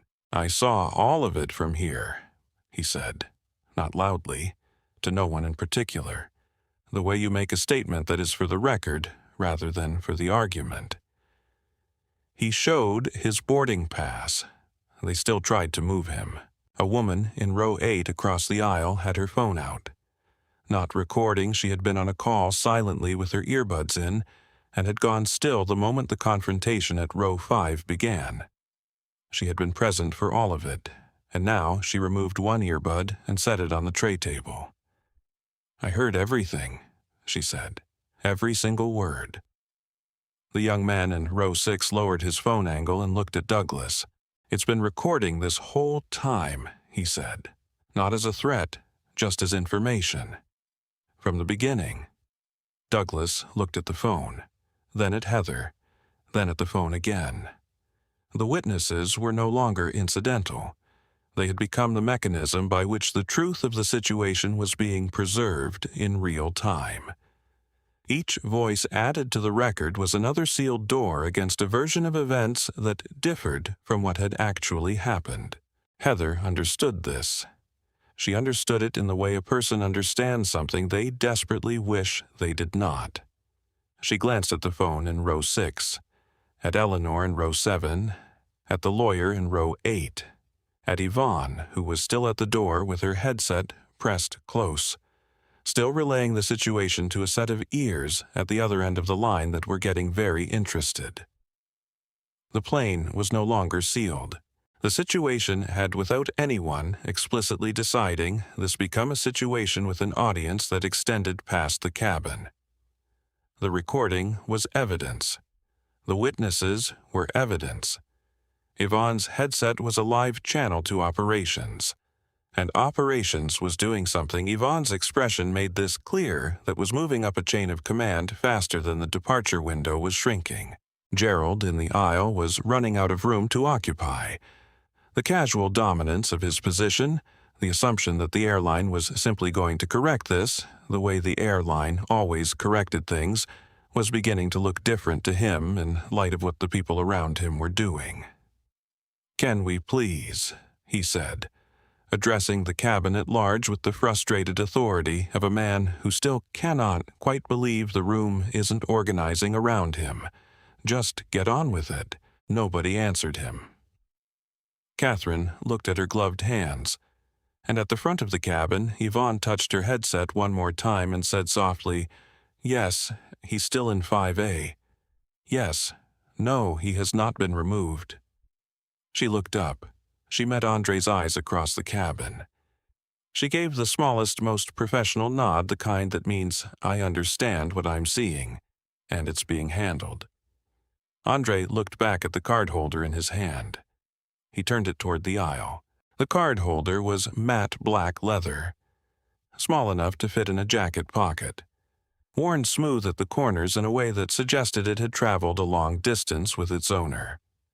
When Andre opened it, the motion was slow. Not for effect, not as performance. The deliberate pace of a man who had learned that the most powerful thing you can do when a room is waiting for you to panic is simply not to. Every eye in first class moved to his hand. Leather folded back. A card was visible, not a credit card, not an ID, a business card. Matte black, embossed, the kind that costs money not to impress people but to be taken seriously by people who have learned to read the difference. He had not placed it on the tray table yet. He held it between two fingers. He looked at Douglas Reed. "Before you tell operations how you'd like to characterize this situation," he said, "I'd like you to look at this." He turned the card toward Douglas. Douglas's eyes moved to it. And before we see what happens next, before we see Douglas Reed's face change, before we see the moment that everything in that cabin shifts, I want to pause for a second. Because if you've ever been in a room where you were the one who didn't belong according to everyone else's version of the story, if you've ever had your documentation checked and rechecked while the person next to you walked through without a glance, if you've ever been asked to make yourself smaller in a space you had every right to occupy, if you've ever been told that your tone was the problem when the tone hadn't changed, then you already know what this man was carrying into that card holder. You know that the card is not the point. The ticket was always the point. This channel tells stories like this every week. Stories about dignity, about the quiet endurance of people who are asked over and over to prove what they have already proven. About what happens when the room finally has to reckon with what it has done. If you're not subscribed to our channel yet, now is the time. Stay with us. Stay with this story, because Douglas Reed is about to look at this business card. And in the next few minutes, everything Meridian Airways thought it controlled is going to slip completely out of their hands. The card read, Andre Coleman, founder and chief executive officer, Lumen Technologies. Below it, a private line. Below that, an embossed seal, small, clean, and instantly recognizable to anyone who had been inside a Meridian Airways strategy meeting in the past 6 months. Which Douglas Reed had been. He had been in one briefing 3 months ago at which the chief operating officer had stood in front of a projection screen showing the Lumen Technologies logo, that same seal, and said the word essential 4 times in one presentation. He had not been in a leadership role at that meeting. He had been there because his department was part of the customer service division that was supposed to be reformed by the partnership. He had sat in the back and not fully paid attention and come away with the residual impression that something important was happening with a company whose name he had noted but not retained. He retained it now. His throat worked. The sound in the cabin was the sound of 30 people simultaneously choosing not to move. Heather Calloway had heard the Lumen name in the context of crew briefings, a half sentence in a monthly update, a logo on a document that had circulated to senior staff. She had not committed any of it to deep memory because none of it had seemed relevant to her work in the cabin. It was executive level. It was above her concerns. It was standing in seat 5A. Lumen Technologies, Douglas said. His voice was careful, testing the words to see what they would cost him. The same, Andre said. He placed the card on the tray table beside his boarding pass. My ticket was always sufficient proof that I belong in this seat. But since you asked for context, that's the context. Gerald Holloway looked at the card. He had not been in the briefing. He did not know the name Lumen Technologies. But he could read the room, and the room was doing something that Gerald Holloway's 23 years of flying first class had never once produced. The airline's employees were looking at each other with the expressions of people whose error has just become visible in a very large and very permanent way. What is that supposed to mean? Gerald said. His voice had lost its certainty, not by much, but by enough. It means, Andre said, and his voice was very quiet now, that my boarding pass already told you what you needed to know. This, he touched the card, only tells you what you refuse to see. I don't understand what, yes, Andre said. I know. That answer was worse than an explanation. It was final in a way that could not be argued with. Yvonne Brooks pressed her headset. Her voice was low but clear enough to carry forward. Operations confirms, she said. Passenger in 5A is Andre Coleman, CEO of Lumen Technologies. The silence that followed was a different kind of silence than what had come before. Before, the cabin had been quiet with the tension of a situation unresolved. This silence was the silence of a situation that had resolved itself in a direction no one had chosen and no one could reverse. Heather's hands went still around her tablet. Douglas's eyes closed for approximately 1 full second. In that second, he was running through a calculation that was not going well. Catherine Holloway looked at Gerald. Gerald looked at the card. The color left his face in the specific way color leaves a face when a person understands that the story they have been telling about this morning is suddenly, completely, and very publicly wrong. Behind the crew, Yvonne continued into her headset. Quieter now. Yes, he's been in his assigned seat since boarding. Yes. Crew requested he relocate. Yes. He has not been removed. Correct. I'll hold. Andre watched her. He did not look satisfied. He did not look vindicated. He looked the way he had looked since he sat down like a man who knew exactly what was true and had been waiting patiently and at some cost for the room to catch up. I want to say something, he said, into the general cabin, to Douglas, to Heather, to the Holloways, to the witnesses, to the phone camera in row 6 that had captured all of it. Everyone waited. The card is not what gives me the right to sit here, Andre said. My ticket gave me that right. It gave me that right before any of you knew my name. What the card tells you is how badly you misjudged the man you were asking to move. And I want that distinction to be clear, because if I had been exactly who I look like to you, a black man in a suit who didn't happen to be a CEO, my ticket would still have been correct, and none of this would have been acceptable. He set his hands flat on the armrests. The document was always right. I was always right. The only thing that changed is now you know it will cost you something to have been wrong. The indictment was precise. Not that he had power, not that the card was damning. The indictment was that they had needed the card at all. He had been the same man for the entire duration of this confrontation. The same face, the same suit, the same boarding pass with the same seat number on it. He had not become more credible when the card appeared. He had been just as credible 30 minutes ago when Heather first looked at him and decided she already knew the story. The only thing the card had done was make it impossible to maintain the version where the decision had been reasonable. People process this kind of reckoning differently. Douglas Reed processed it with the specific discomfort of a man whose professional identity is built on reading situations correctly, discovering that in this instance, he had read it through a filter he hadn't known was there. He did not get angry. He did not deflect. He went quiet in a way that suggested something important was being dismantled internally, without drama, without any external indication of the cost. Heather processed it with the expression of someone who has walked confidently into a room and discovered too late that they have arrived at the wrong address. The confidence didn't collapse immediately. It drained. A slow diminishing visible in the way she held the tablet, now not as a shield or a tool, but as something she wasn't quite sure what to do with. Gerald Holloway processed it with anger.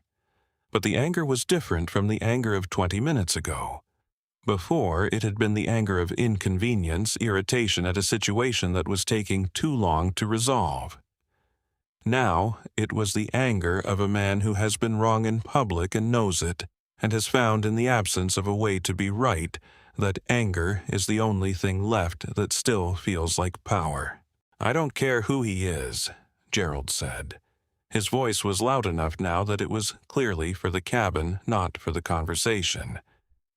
"The way this airline has handled our preferences for 23 years, Mr. Holloway," Yvonne's voice from the door. Clear, professional. The voice of someone who is about to do something she has decided is necessary. "I need to ask you to step back from the aisle." Gerald stared at her. He was not accustomed to being asked to step back from anything. "Excuse me. Please take your assigned seat, sir, 5C. Catherine touched his arm. The touch was not comfort, it was calculation. She was reading the room the way women who have navigated difficult social situations for a long time learn to read rooms, and what she was reading told her that the moment for holding their position had passed. The room had turned. Not violently, not with obvious hostility. But the people watching them had shifted from neutral to something that was not neutral, and Catherine knew the difference.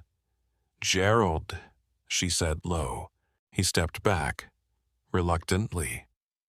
With the stiffness of a man performing a retreat, he refused to acknowledge as a retreat. Catherine followed.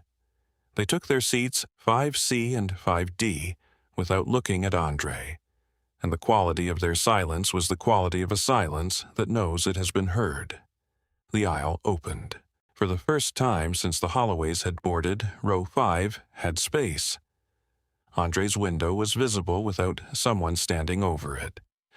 The gray Atlanta morning outside the glass looked the same as it had looked 30 minutes ago, which was somehow striking the world outside entirely unchanged by everything that had happened inside this small, sealed space.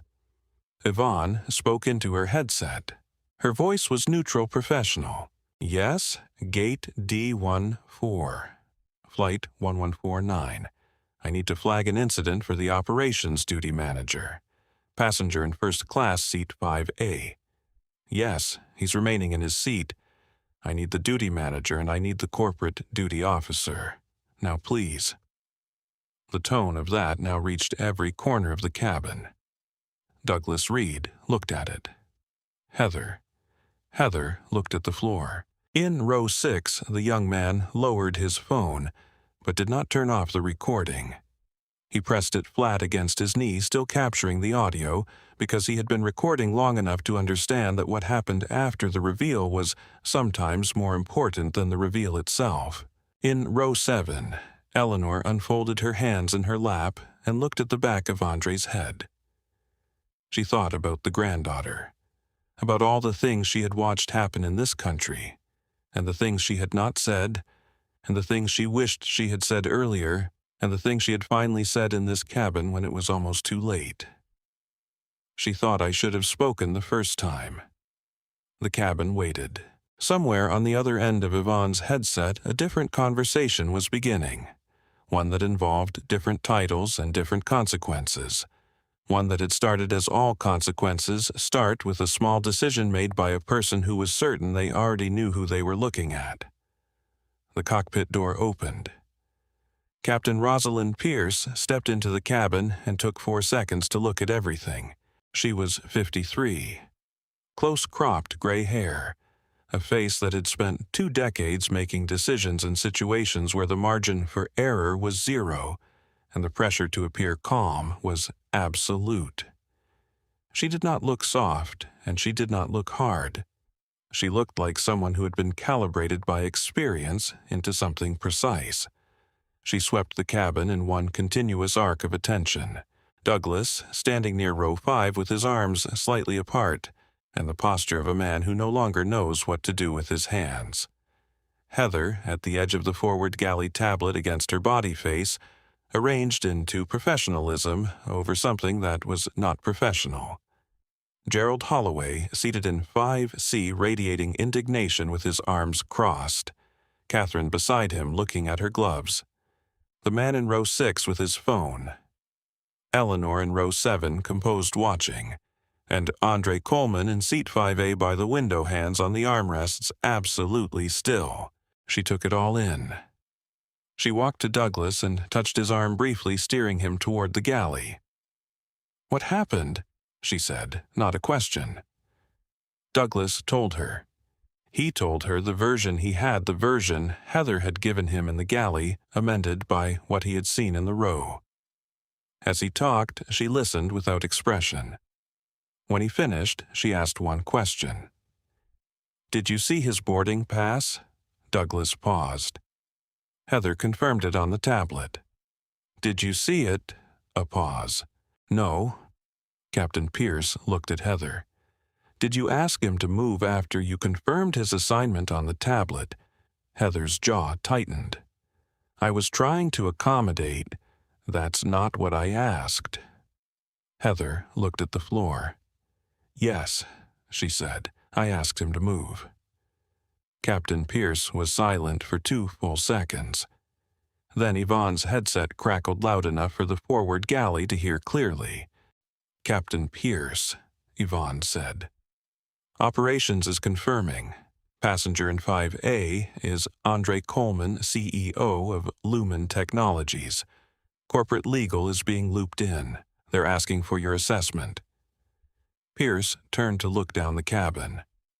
She looked at the man in seat 5A. He was not watching her. He was looking out the window. The posture of a man who has done everything he needed to do and is waiting for the institution to catch up to him. Something moved through her expression that was not quite guilt and not quite admiration. It was something in between the feeling of a person who has spent years trying to be fair, understanding, in one clear moment, that fairness requires more than intention. She walked to row 5. She stopped beside it. "Mr. Coleman," she said. He looked up. "I'm Captain Rosalind Pierce. I command this aircraft. I want to personally review what occurred here, and I want to begin by telling you that I'm sorry it reached this point." Andre looked at her. His eyes were level. Not angry, not warm, assessing. "I've been asking for review since I sat down," he said. She absorbed that. "Yes," she said, "I understand." She turned to the Holloways. "Mr. and Mrs. Holloway," she said. Her voice was professional. "Your assigned seats are 5C and 5D. You will remain in them." Gerald looked up, the expression of a man with one card left. "Captain, with respect, 23 years of loyalty to this airline is noted," Pierce said. "And today, it does not change the fact that seat 5A was not assigned to you." Catherine opened her mouth. Pierce met her eyes. Nothing was said. Catherine closed her mouth. Pierce turned back to the front of the cabin. "Miss Calloway," she said without looking at Heather. "Forward galley now." The command did not rise in volume. It did not need to.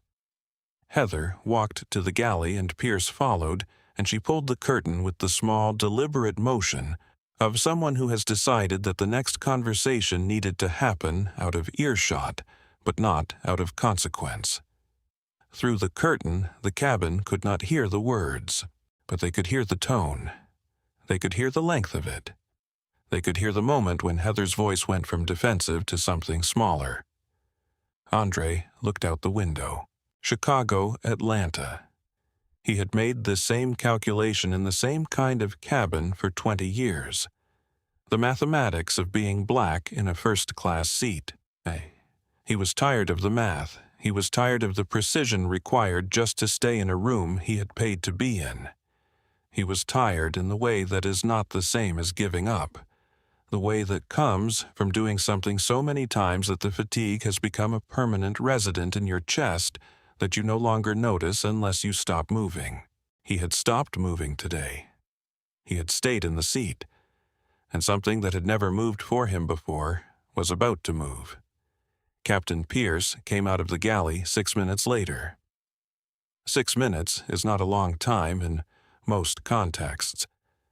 In the context of a first-class cabin where 30 people have been sitting in various degrees of suspended judgment, waiting to find out what kind of story this morning was going to be, 6 minutes was a very long time.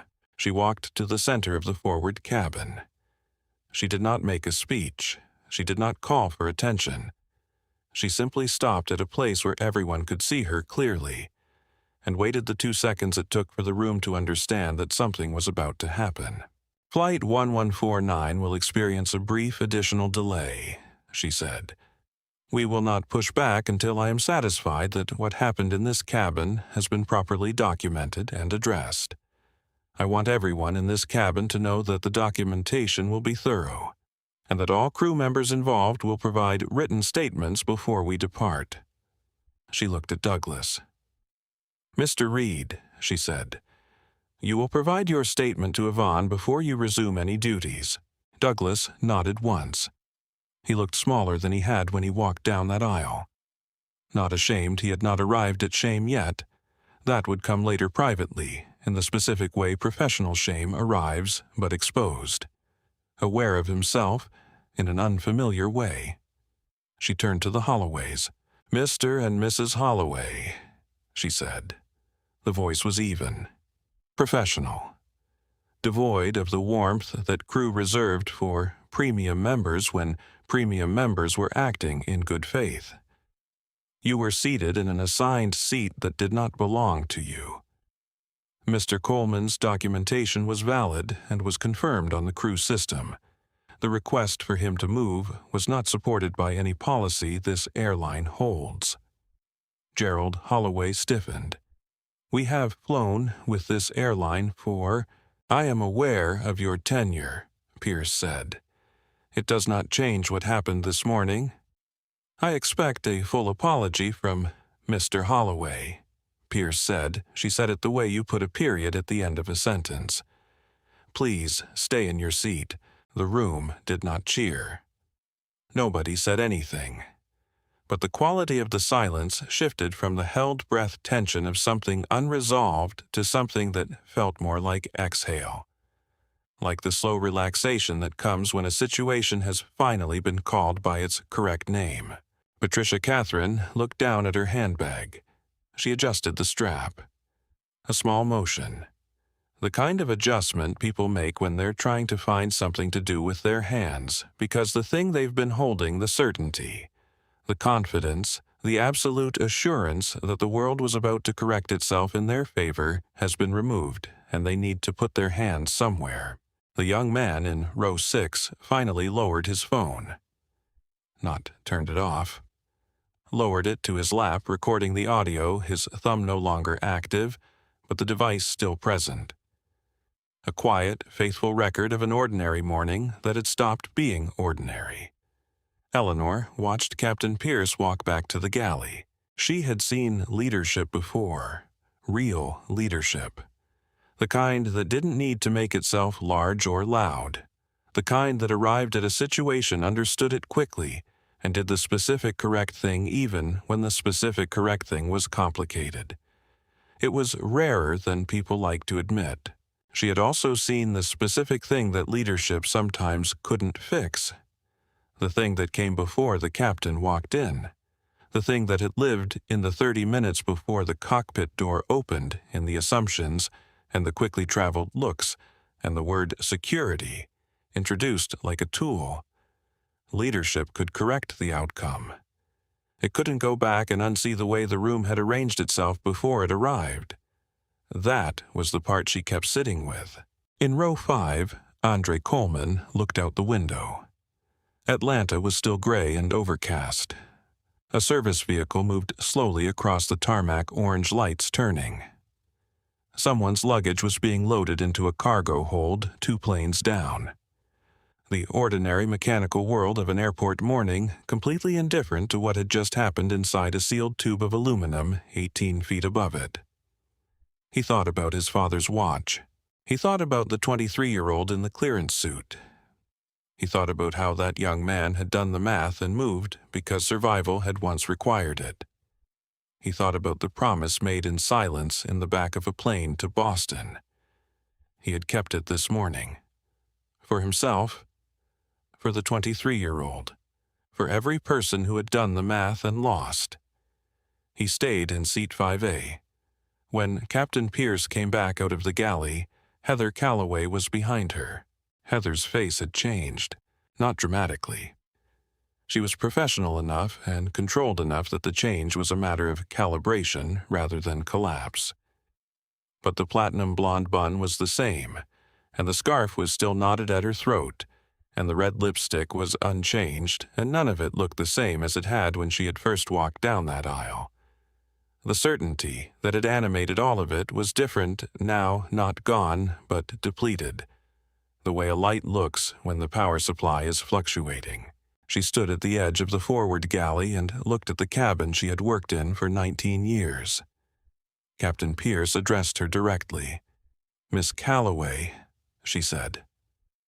The captain's voice was the same even tone, professional, precise, carrying no more weight than the facts required. "You are relieved from first-class service on this flight pending review of this morning's events. You will be reassigned to a ground role for the remainder of your shift." Heather's lips pressed together. The micro-expression of someone receiving a consequence they had understood was coming, but had not fully prepared for.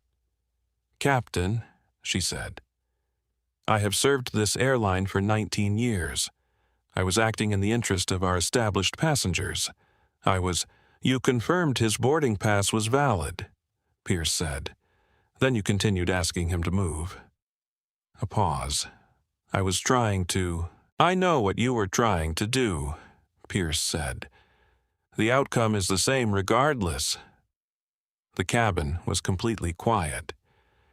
19 years, Heather said again. Not as an argument now, something closer to a question. A disoriented reckoning with the gap between the person she believed she was and what the morning had revealed. "Then you knew," Pierce said, "what the correct procedure was." The words landed without ornament, clean, final. The kind of sentence that doesn't require follow-up because it has said everything that can be said. Heather did not respond. She stepped back into the galley. The curtain fell closed behind her. Pierce turned to Douglas Reed, Douglas had been standing to the side through all of this, the posture he had used all morning, arms slightly out-jaw, so the body language of authority now rearranged into something more like a man waiting in a line he didn't choose. "Mr. Reed," Pierce said, "your statement needs to be complete. Everything you were told before you walked down that aisle. Everything you assumed, everything you said." "Yes, Captain. Including what you said about security." Douglas held her gaze for a moment. Then he looked at the floor. "Yes," he said, "including that." Pierce nodded once. Not in satisfaction, in the manner of a person checking something off a list that nobody wanted to be on. She moved to speak with Yvonne about the departure timeline. In the cabin, the witnesses adjusted in their seats. Eleanor settled her magazine in her lap, though she wasn't going to read it. The lawyer in row 8 opened his laptop and closed it again immediately, which meant he wasn't thinking about work. The young man in row 6 looked at his phone screen. The recording was at 37 minutes now, and quietly saved the file to cloud storage. In row 5, Gerald Holloway was looking at the seat back in front of him with the expression of a man whose own narrative has developed a significant structural problem, and who is not sure what to do with the resulting debris. Catherine was very still beside him. In 23 years of flying with Meridian, they had never had a flight delayed because of something they had done. They had been the people who caused delays to be resolved. They had been the people the airline worked around. They had been, in the comfortable language of premium loyalty, valued. The category of valued had always included the unspoken assumption that their comfort mattered more than the comfort of other people, and that this was simply the natural order of frequent flying, rather than a choice that the airline had made and that other people had paid a price for. No one was telling them this in those specific words. No one needed to. The morning had done the telling. Catherine looked at Gerald's hands clasped in his lap. She looked at her own. She thought about the way she had placed her handbag on seat 5B earlier. The motion had felt so natural, so ordinary. She had not thought of it as claiming territory. She had not thought of anything when she did it. That was the part that was hardest to sit with. She had not thought of anything. Andre Coleman looked out the window. The sky outside was beginning to brighten at the edges, gray turning toward white. He took a slow breath. He was staying in seat 5A. Andre took out his phone. He opened his contacts, found Renee Dawson's name.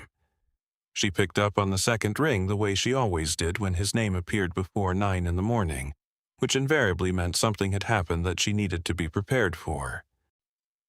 "I'm on the flight," Andre said. "Still in Atlanta. There was an incident."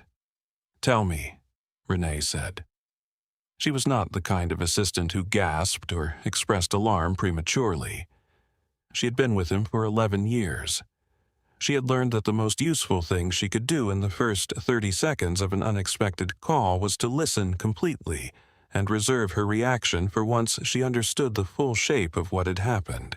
He told her, briefly, the sequence of events in plain words, the boarding pass, Heather, Douglas, the word security, the cardholder, the captain, where they were now. Renee listened without interrupting. When he finished, there was a brief pause. "What do you need?" she said. This was why he had kept her for 11 years. Not, "What do you want me to do?" Not, "That's terrible, are you okay? What do you need?" Because she understood that those were different questions and that the first one was the relevant one. "I need the board chair notified," he said. "Not urgently, not as a crisis, just informed.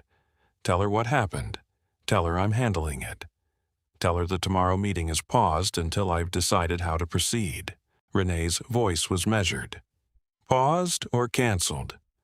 "Paused," Andre said. "I haven't made the final decision yet. That depends on what this airline does in the next hour."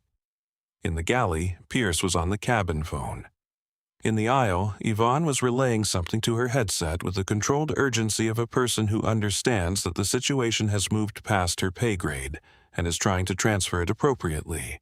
"I'll contact the board chair now," Renee said. "Do you want legal on standby?" "Yes, but quiet standby. I don't want anything public yet. I want facts first." "Understood." A brief pause. "Are you all right?" "I'm in my seat," Andre said. Renee understood what that meant. "Okay," she said. "I'll handle the board chair. Anything else? Tell her not to contact Meridian directly. I'll handle that." "Got it. Call when you land." He ended the call, placed the phone on the tray table beside the business card and the boarding pass. 3 objects on a tray table: the card, the pass, the phone, each one a document of something. The card, who he was. The boarding pass, what he had paid for. The phone, what was about to happen to the people who had refused to believe the boarding pass. Douglas had found a seat near the galley and was writing something. His handwriting was the only thing in the cabin that looked hurried. In the forward section, Pierce was still on the phone. Andre could not hear the words, but he could hear the register, the careful, controlled voice of a person being asked to explain something that cannot be explained without implicating someone. He looked at Gerald Holloway. Gerald was no longer looking at anything in particular. He had the absent expression of a man whose dominant emotion has shifted from anger to something that doesn't have a clean name, the beginning of understanding that the morning's events have a shape that extends beyond his inconvenience, and that he will need to spend some time thinking about what his part in them was. Catherine was looking at the same space. Andre did not feel satisfaction at this. He was aware of that in himself, the absence of triumph.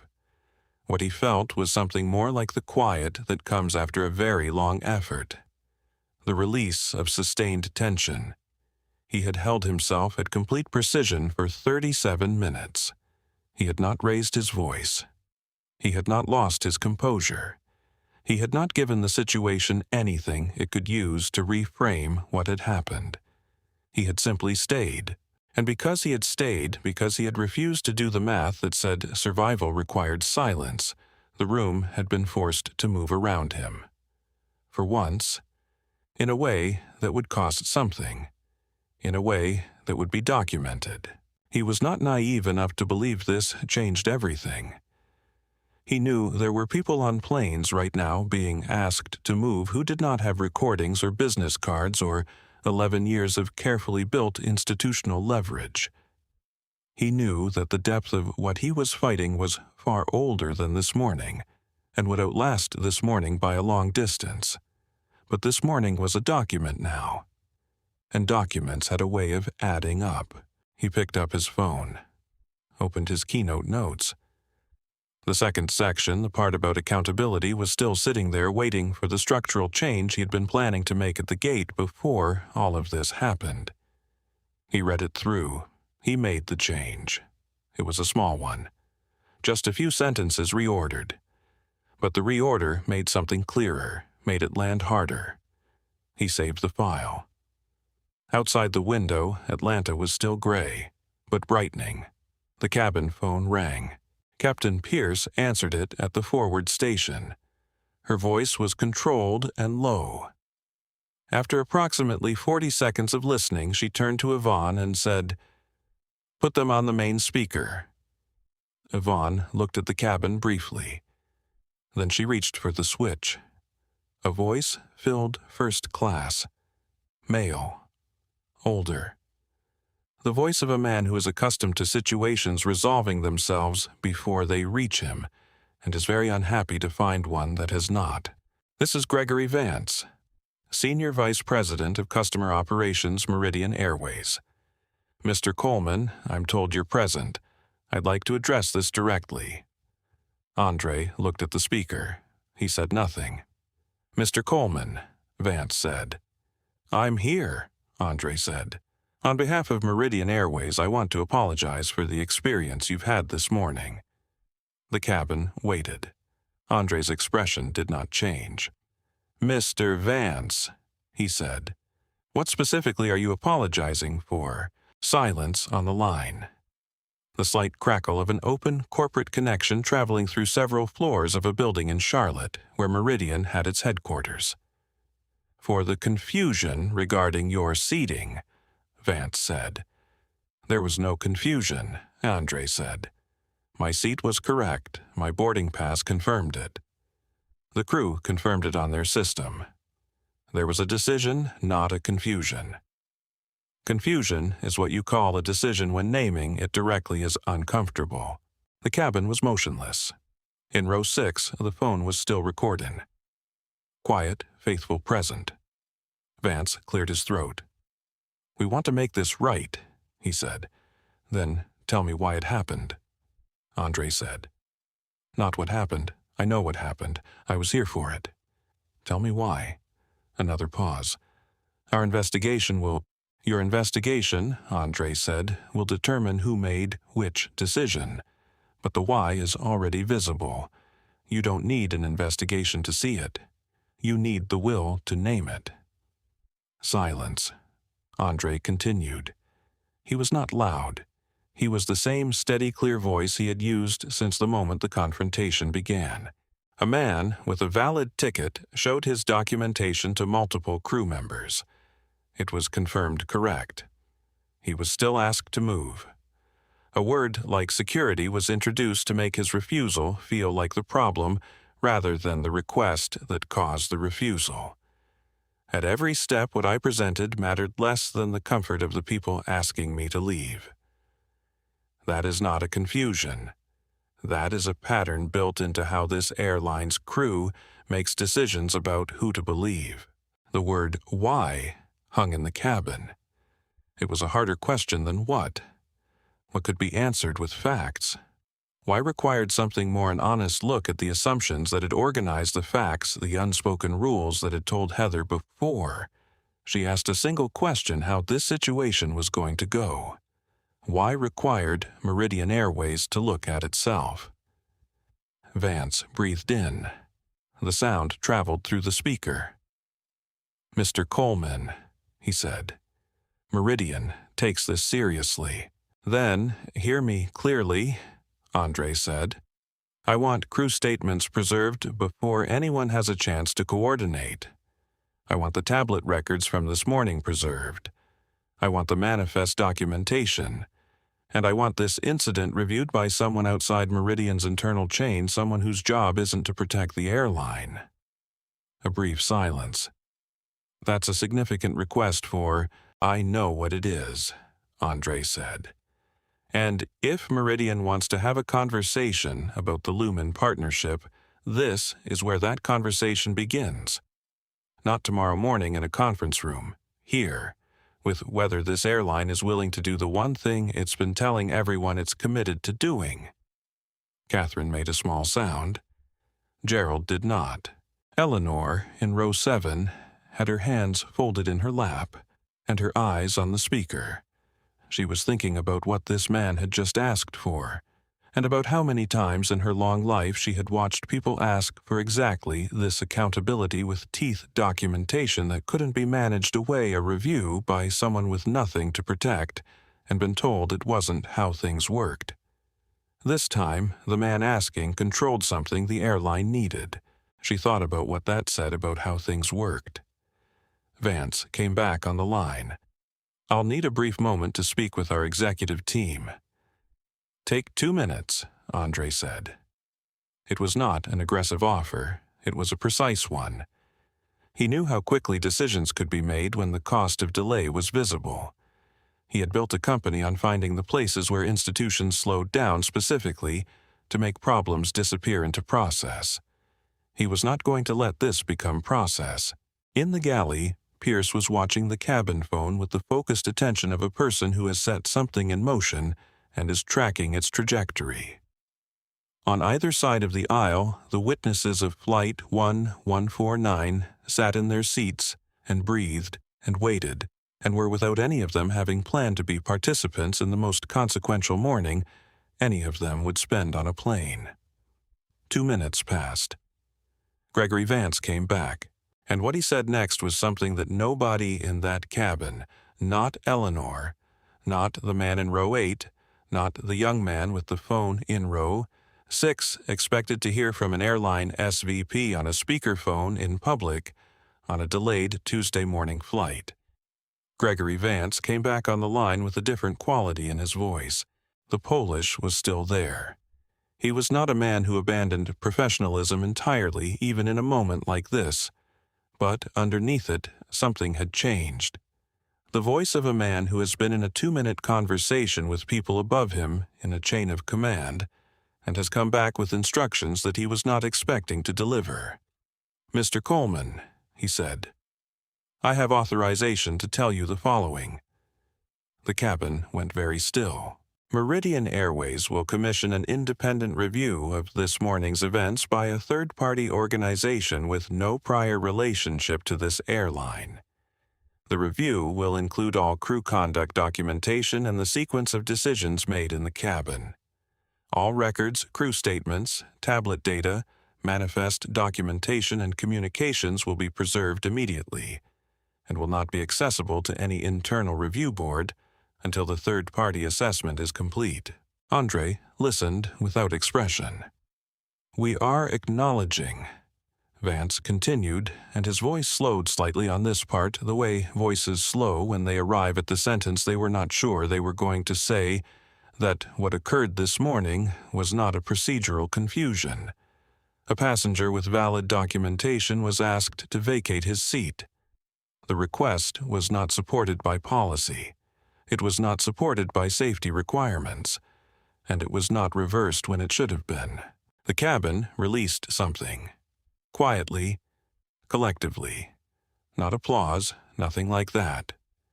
Just the subtle shift in the physical atmosphere of a room when a truth that has been suspended in the air for a long time finally settles somewhere. Eleanor unfolded her hands. The man in row 8 looked up from his closed laptop. He caught the eye of the woman across the aisle from him. They did not speak. They didn't need to. The young man in row 6 looked at his phone screen. 42 minutes of recording. A full document of an ordinary morning that had refused to remain ordinary. "Mr. Coleman," Vance said, "what you asked for the independent review is confirmed in writing as of this call. You will receive written confirmation to your office within the hour." Andre said nothing for a moment. Then, "and the partnership review." A pause. "That," Vance said carefully, "is your decision to make." Andre looked out the window. Atlanta was still there. Still gray. Still indifferent. "I'll let you know," he said. He looked at Pierce, who gave him a small nod. She reached for the cabin phone and spoke quietly to Vance for another minute. Logistics documentation channels the mechanics of what came next. Andre let it happen around him. In row 5, Gerald Holloway was looking at his hands. He was not looking at them with anger anymore. The anger had burned through its fuel and left something else behind, a residue of the morning's events that would take him some time to fully examine. He was a man who had spent 61 years in a world that arranged itself for him.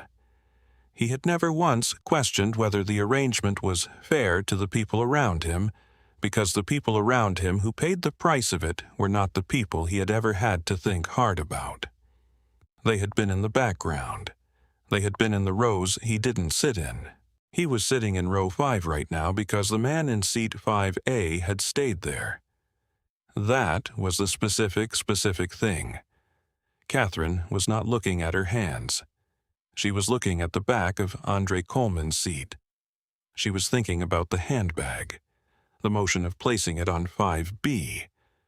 How ordinary it had felt. How completely she had failed to think about what she was doing and to whom. She did not speak, but something in the way she sat had changed the slight involuntary undoing of a posture that had been held in confidence all morning. Loretta James boarded from the jet bridge.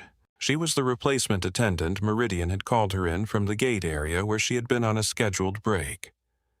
She was 51 with a calm face and the unhurried professionalism of someone who had been doing this job well for a long time and no longer needed to announce that fact. She came down the aisle, assessed the cabin with a practiced eye, and walked directly to seat 5A. "Mr. Coleman," she said, "my name is Loretta. I'll be taking care of first class for the rest of this flight. Can I get you anything while we prepare for departure?" Andre looked at her. "Water, please," he said. She nodded. No performance, no extra consideration, no implicit apology in the service, just water because he had asked for it because he was a passenger in first class and that was her job, and there was nothing to prove and nothing to manage. The thing that should have happened from the start. In row 7, Eleanor watched Loretta move to the galley. She felt something ease in her chest that she hadn't noticed was tightened. She reached across the aisle. "Mr. Coleman," she said softly. He turned toward her. "I should have spoken the first time," she said. Andre looked at her for a moment. "You spoke," he said, "when it mattered." Her eyes filled. "I should have spoken sooner," she said. That truth stayed in the air a long time. Neither of them said anything more. They didn't need to. The galley was small. In the small space behind the curtain with the sound of the cabin muffled to a low murmur, and the departure checklist sitting untouched on the counter beside her, Heather Calloway stood in her Meridian uniform and tried to understand what kind of person she was. She had started this morning believing she knew. She had started this morning as a senior flight attendant with 19 years of service, a commendation from 2 years ago, and the professional certainty that she read cabins correctly and managed situations competently.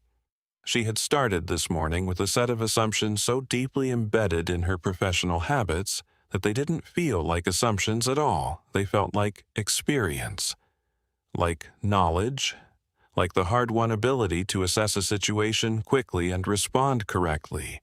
She had walked down that aisle, and she had seen Andre Coleman, and something had clicked. A category, wordless, automatic, the category that said, "This is not where this person should be." And she had acted on it before she had looked at a single document or heard a single word, and every step she had taken after that had been in service of a conclusion she had already reached before the evidence was in. That was the thing she was standing in the galley with, not the outcome. Not the consequence to her career, which she understood was serious and was going to require conversations she wasn't looking forward to.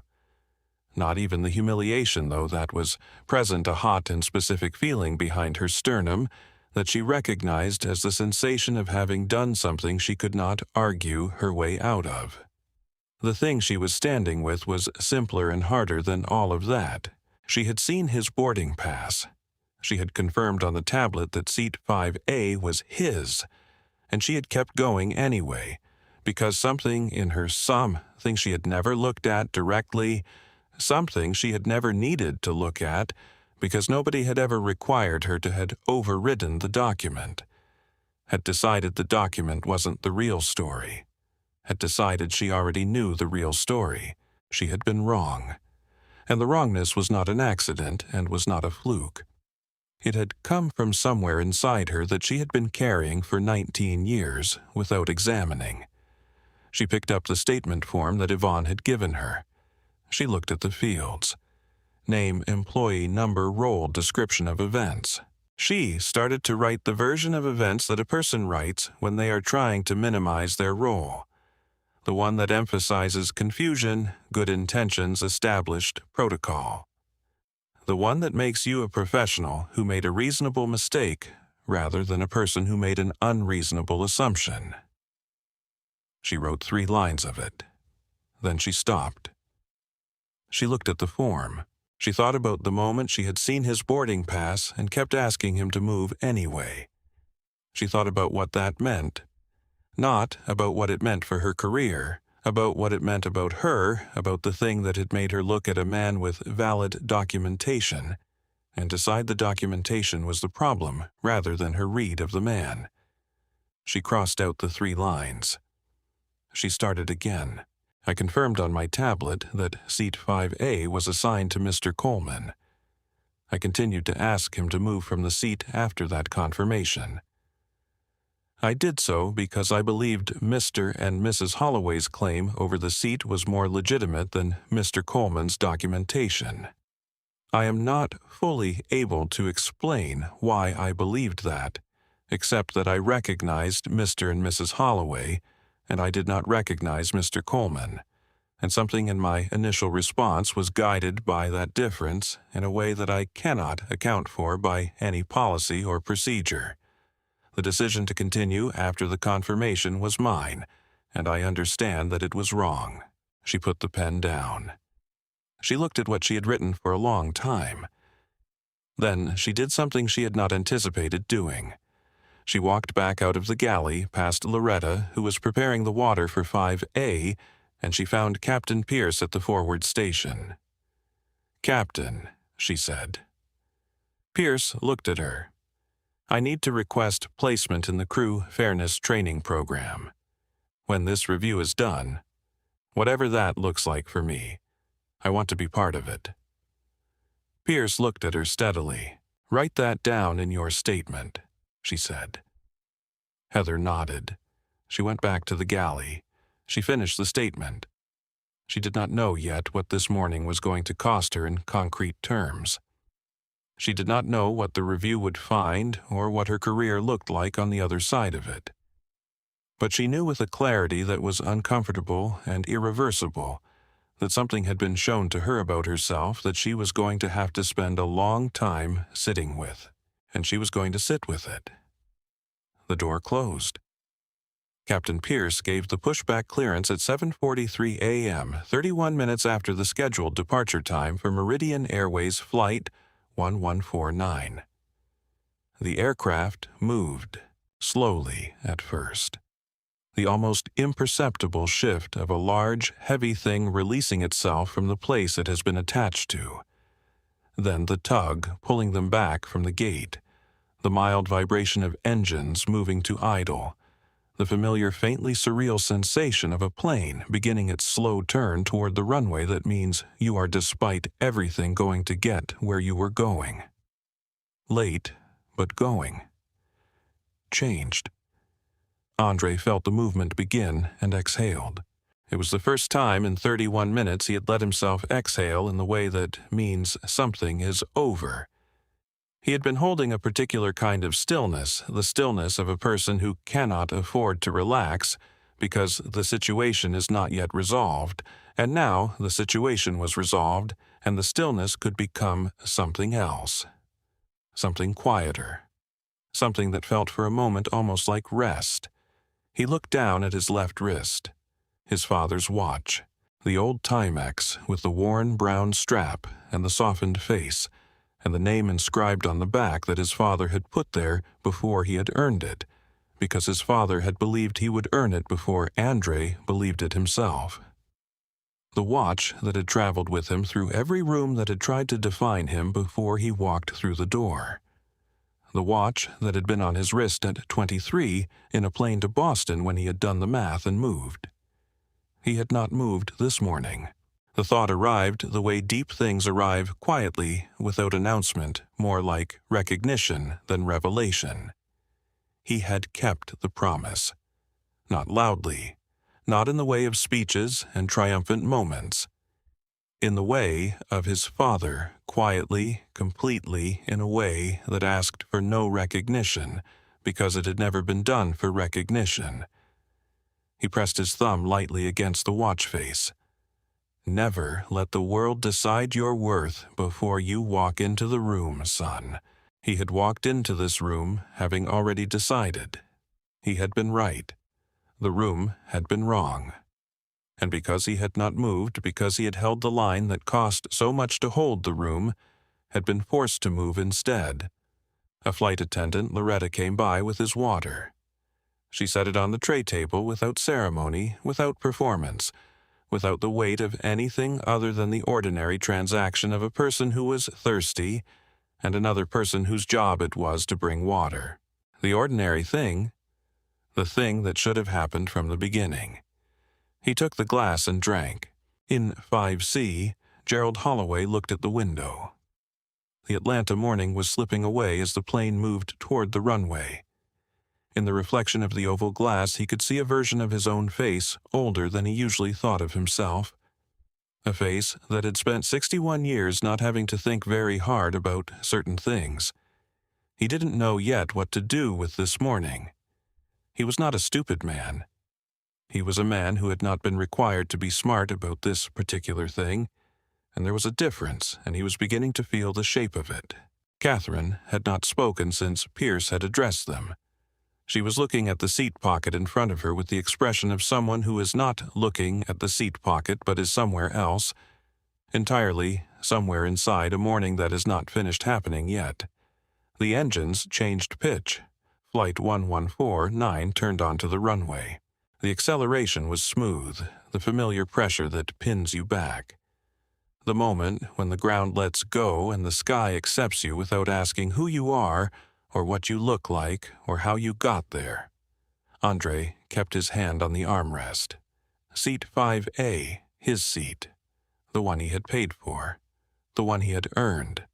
The one he had refused to leave. Chicago slid away below them, no Atlanta. The city opened up and then was gone. Clouds closed around the windows. The morning disappeared into white. This time, he did not move. And because he did not move, something else had to. He leaned his head against the window, watched the white close over everything. Finally, at 37,000 feet above the clouds where the sky was perfectly clear and perfectly quiet, and asked nobody to prove anything, he let himself be still. Here's the thing I haven't said yet. The thing that sits underneath everything else in this story like the real foundation.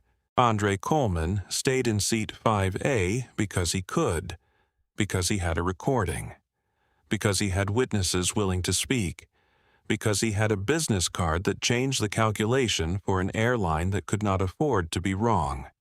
He had leverage, and leverage in a world arranged the way this world is arranged matters enormously. It is the difference between a story that becomes a document and a story that becomes nothing. Between a truth that gets preserved and a truth that evaporates into the internal review process of an institution that is very good at making problems quiet. There are people on planes right now who do not have leverage.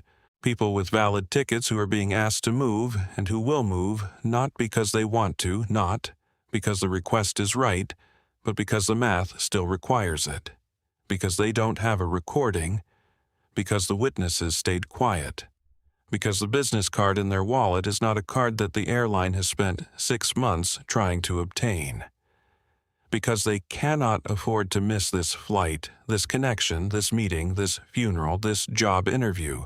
They will do the math. They will move. And their story will not reach the place where the room has to reckon with what it has done. Andre sat in first class, and he knew this. He thought about it with the specific ache of a person who has been given a gift, the gift of leverage, of timing, of circumstance that most people who look like him never receive. He thought about the 23-year-old in the back of a Boston-bound plane, who had once been one of those people, who had done the math and moved. He thought about all the people who were still in that position, the ones whose stories would not become documents, the ones who would get home and tell someone what happened and be told that it wasn't worth fighting over, the ones who would sit with what had happened to them in private, carrying it the way black people in America carry so many things without a camera, without a witness, without anyone in authority saying the words, "Your documentation was always correct." The decision should have been reversed. What happened to you was wrong. He stayed in that seat not only for himself, he stayed for the promise made in silence 23 years ago in the back of a plane by a 23-year-old who understood what it cost and chose to carry it anyway. He stayed for everyone who had moved. He stayed so that maybe if enough people stayed, if enough rooms were forced to move around, The people they were built to exclude the math would slowly, painfully, imperfectly begin to change. He stayed. Right now, somewhere someone is being asked to prove they belong in a space they already earned. Not dramatically, not with a confrontation in a lit cabin. Just quietly, a pause at a door. A second look at a ticket. Are you sure this is your seat? The kind of thing that happens so often that the people it happens to have learned to absorb it as the cost of existing in rooms that weren't built with them in mind. And around them, people watch. People decide whether to look away or speak. People calculate the cost of going first. Have you ever been in that cabin? Not the first-class cabin of a plane. The cabin of any room where someone was being told quietly that they did not belong, and you were one of the people watching. What did you do? What would you do now if you were sitting in row 7 and the woman who went first was looking at you from across the aisle, and you had to decide you don't always get a second chance to speak at the right time? Eleanor got one. She took it. Imperfectly. Late, but she took it. Dignity was never about the seat. It was about who refused to move. Andre Coleman refused to move not because he had a card to play, but because he had a promise to keep. If this story reminded you that documentation doesn't require justification, that calm is not compliance, and that the right time to speak is always sooner than you think, then share it. Subscribe to our channel, and the next time a room asks someone to be smaller than they are, say something. They are waiting for someone to go first. Be Eleanor, go first. When I started writing this story, I thought it was about a CEO on a plane. By the time I finished it, I understand it was about something I have been sitting with for a long time. The question of what it costs to stay, not just in a seat, in a conviction, in a sense of your own worth that the world spends enormous energy trying to override. I think about how many times I have watched something wrong happen and take the path of least resistance. How many times I have told myself it wasn't my place, or my moment, or my fight to join. I think about the specific texture of that choice, the way it feels clean in the moment and heavy afterward, and how the heaviness accumulates. Andre Coleman stayed. In my most honest self, I want to be the person who could have done the same. I'm not always sure I would have. I'm going to keep asking the question because I think asking it is the beginning of being able to answer it differently. If this story made you ask it too, then it did what it was supposed to do. This story was written and produced with the assistance of AI writing tools. Narration and audio support are AI generated. All visual elements, including images and video footage, are stock illustrations used for storytelling purposes only. Any resemblance to real events, real individuals, real organizations, or real locations is entirely coincidental and unintentional. This is an original work of fiction, created for the purpose of exploring themes of dignity, fairness, and accountability. It is not based on any true or specific event,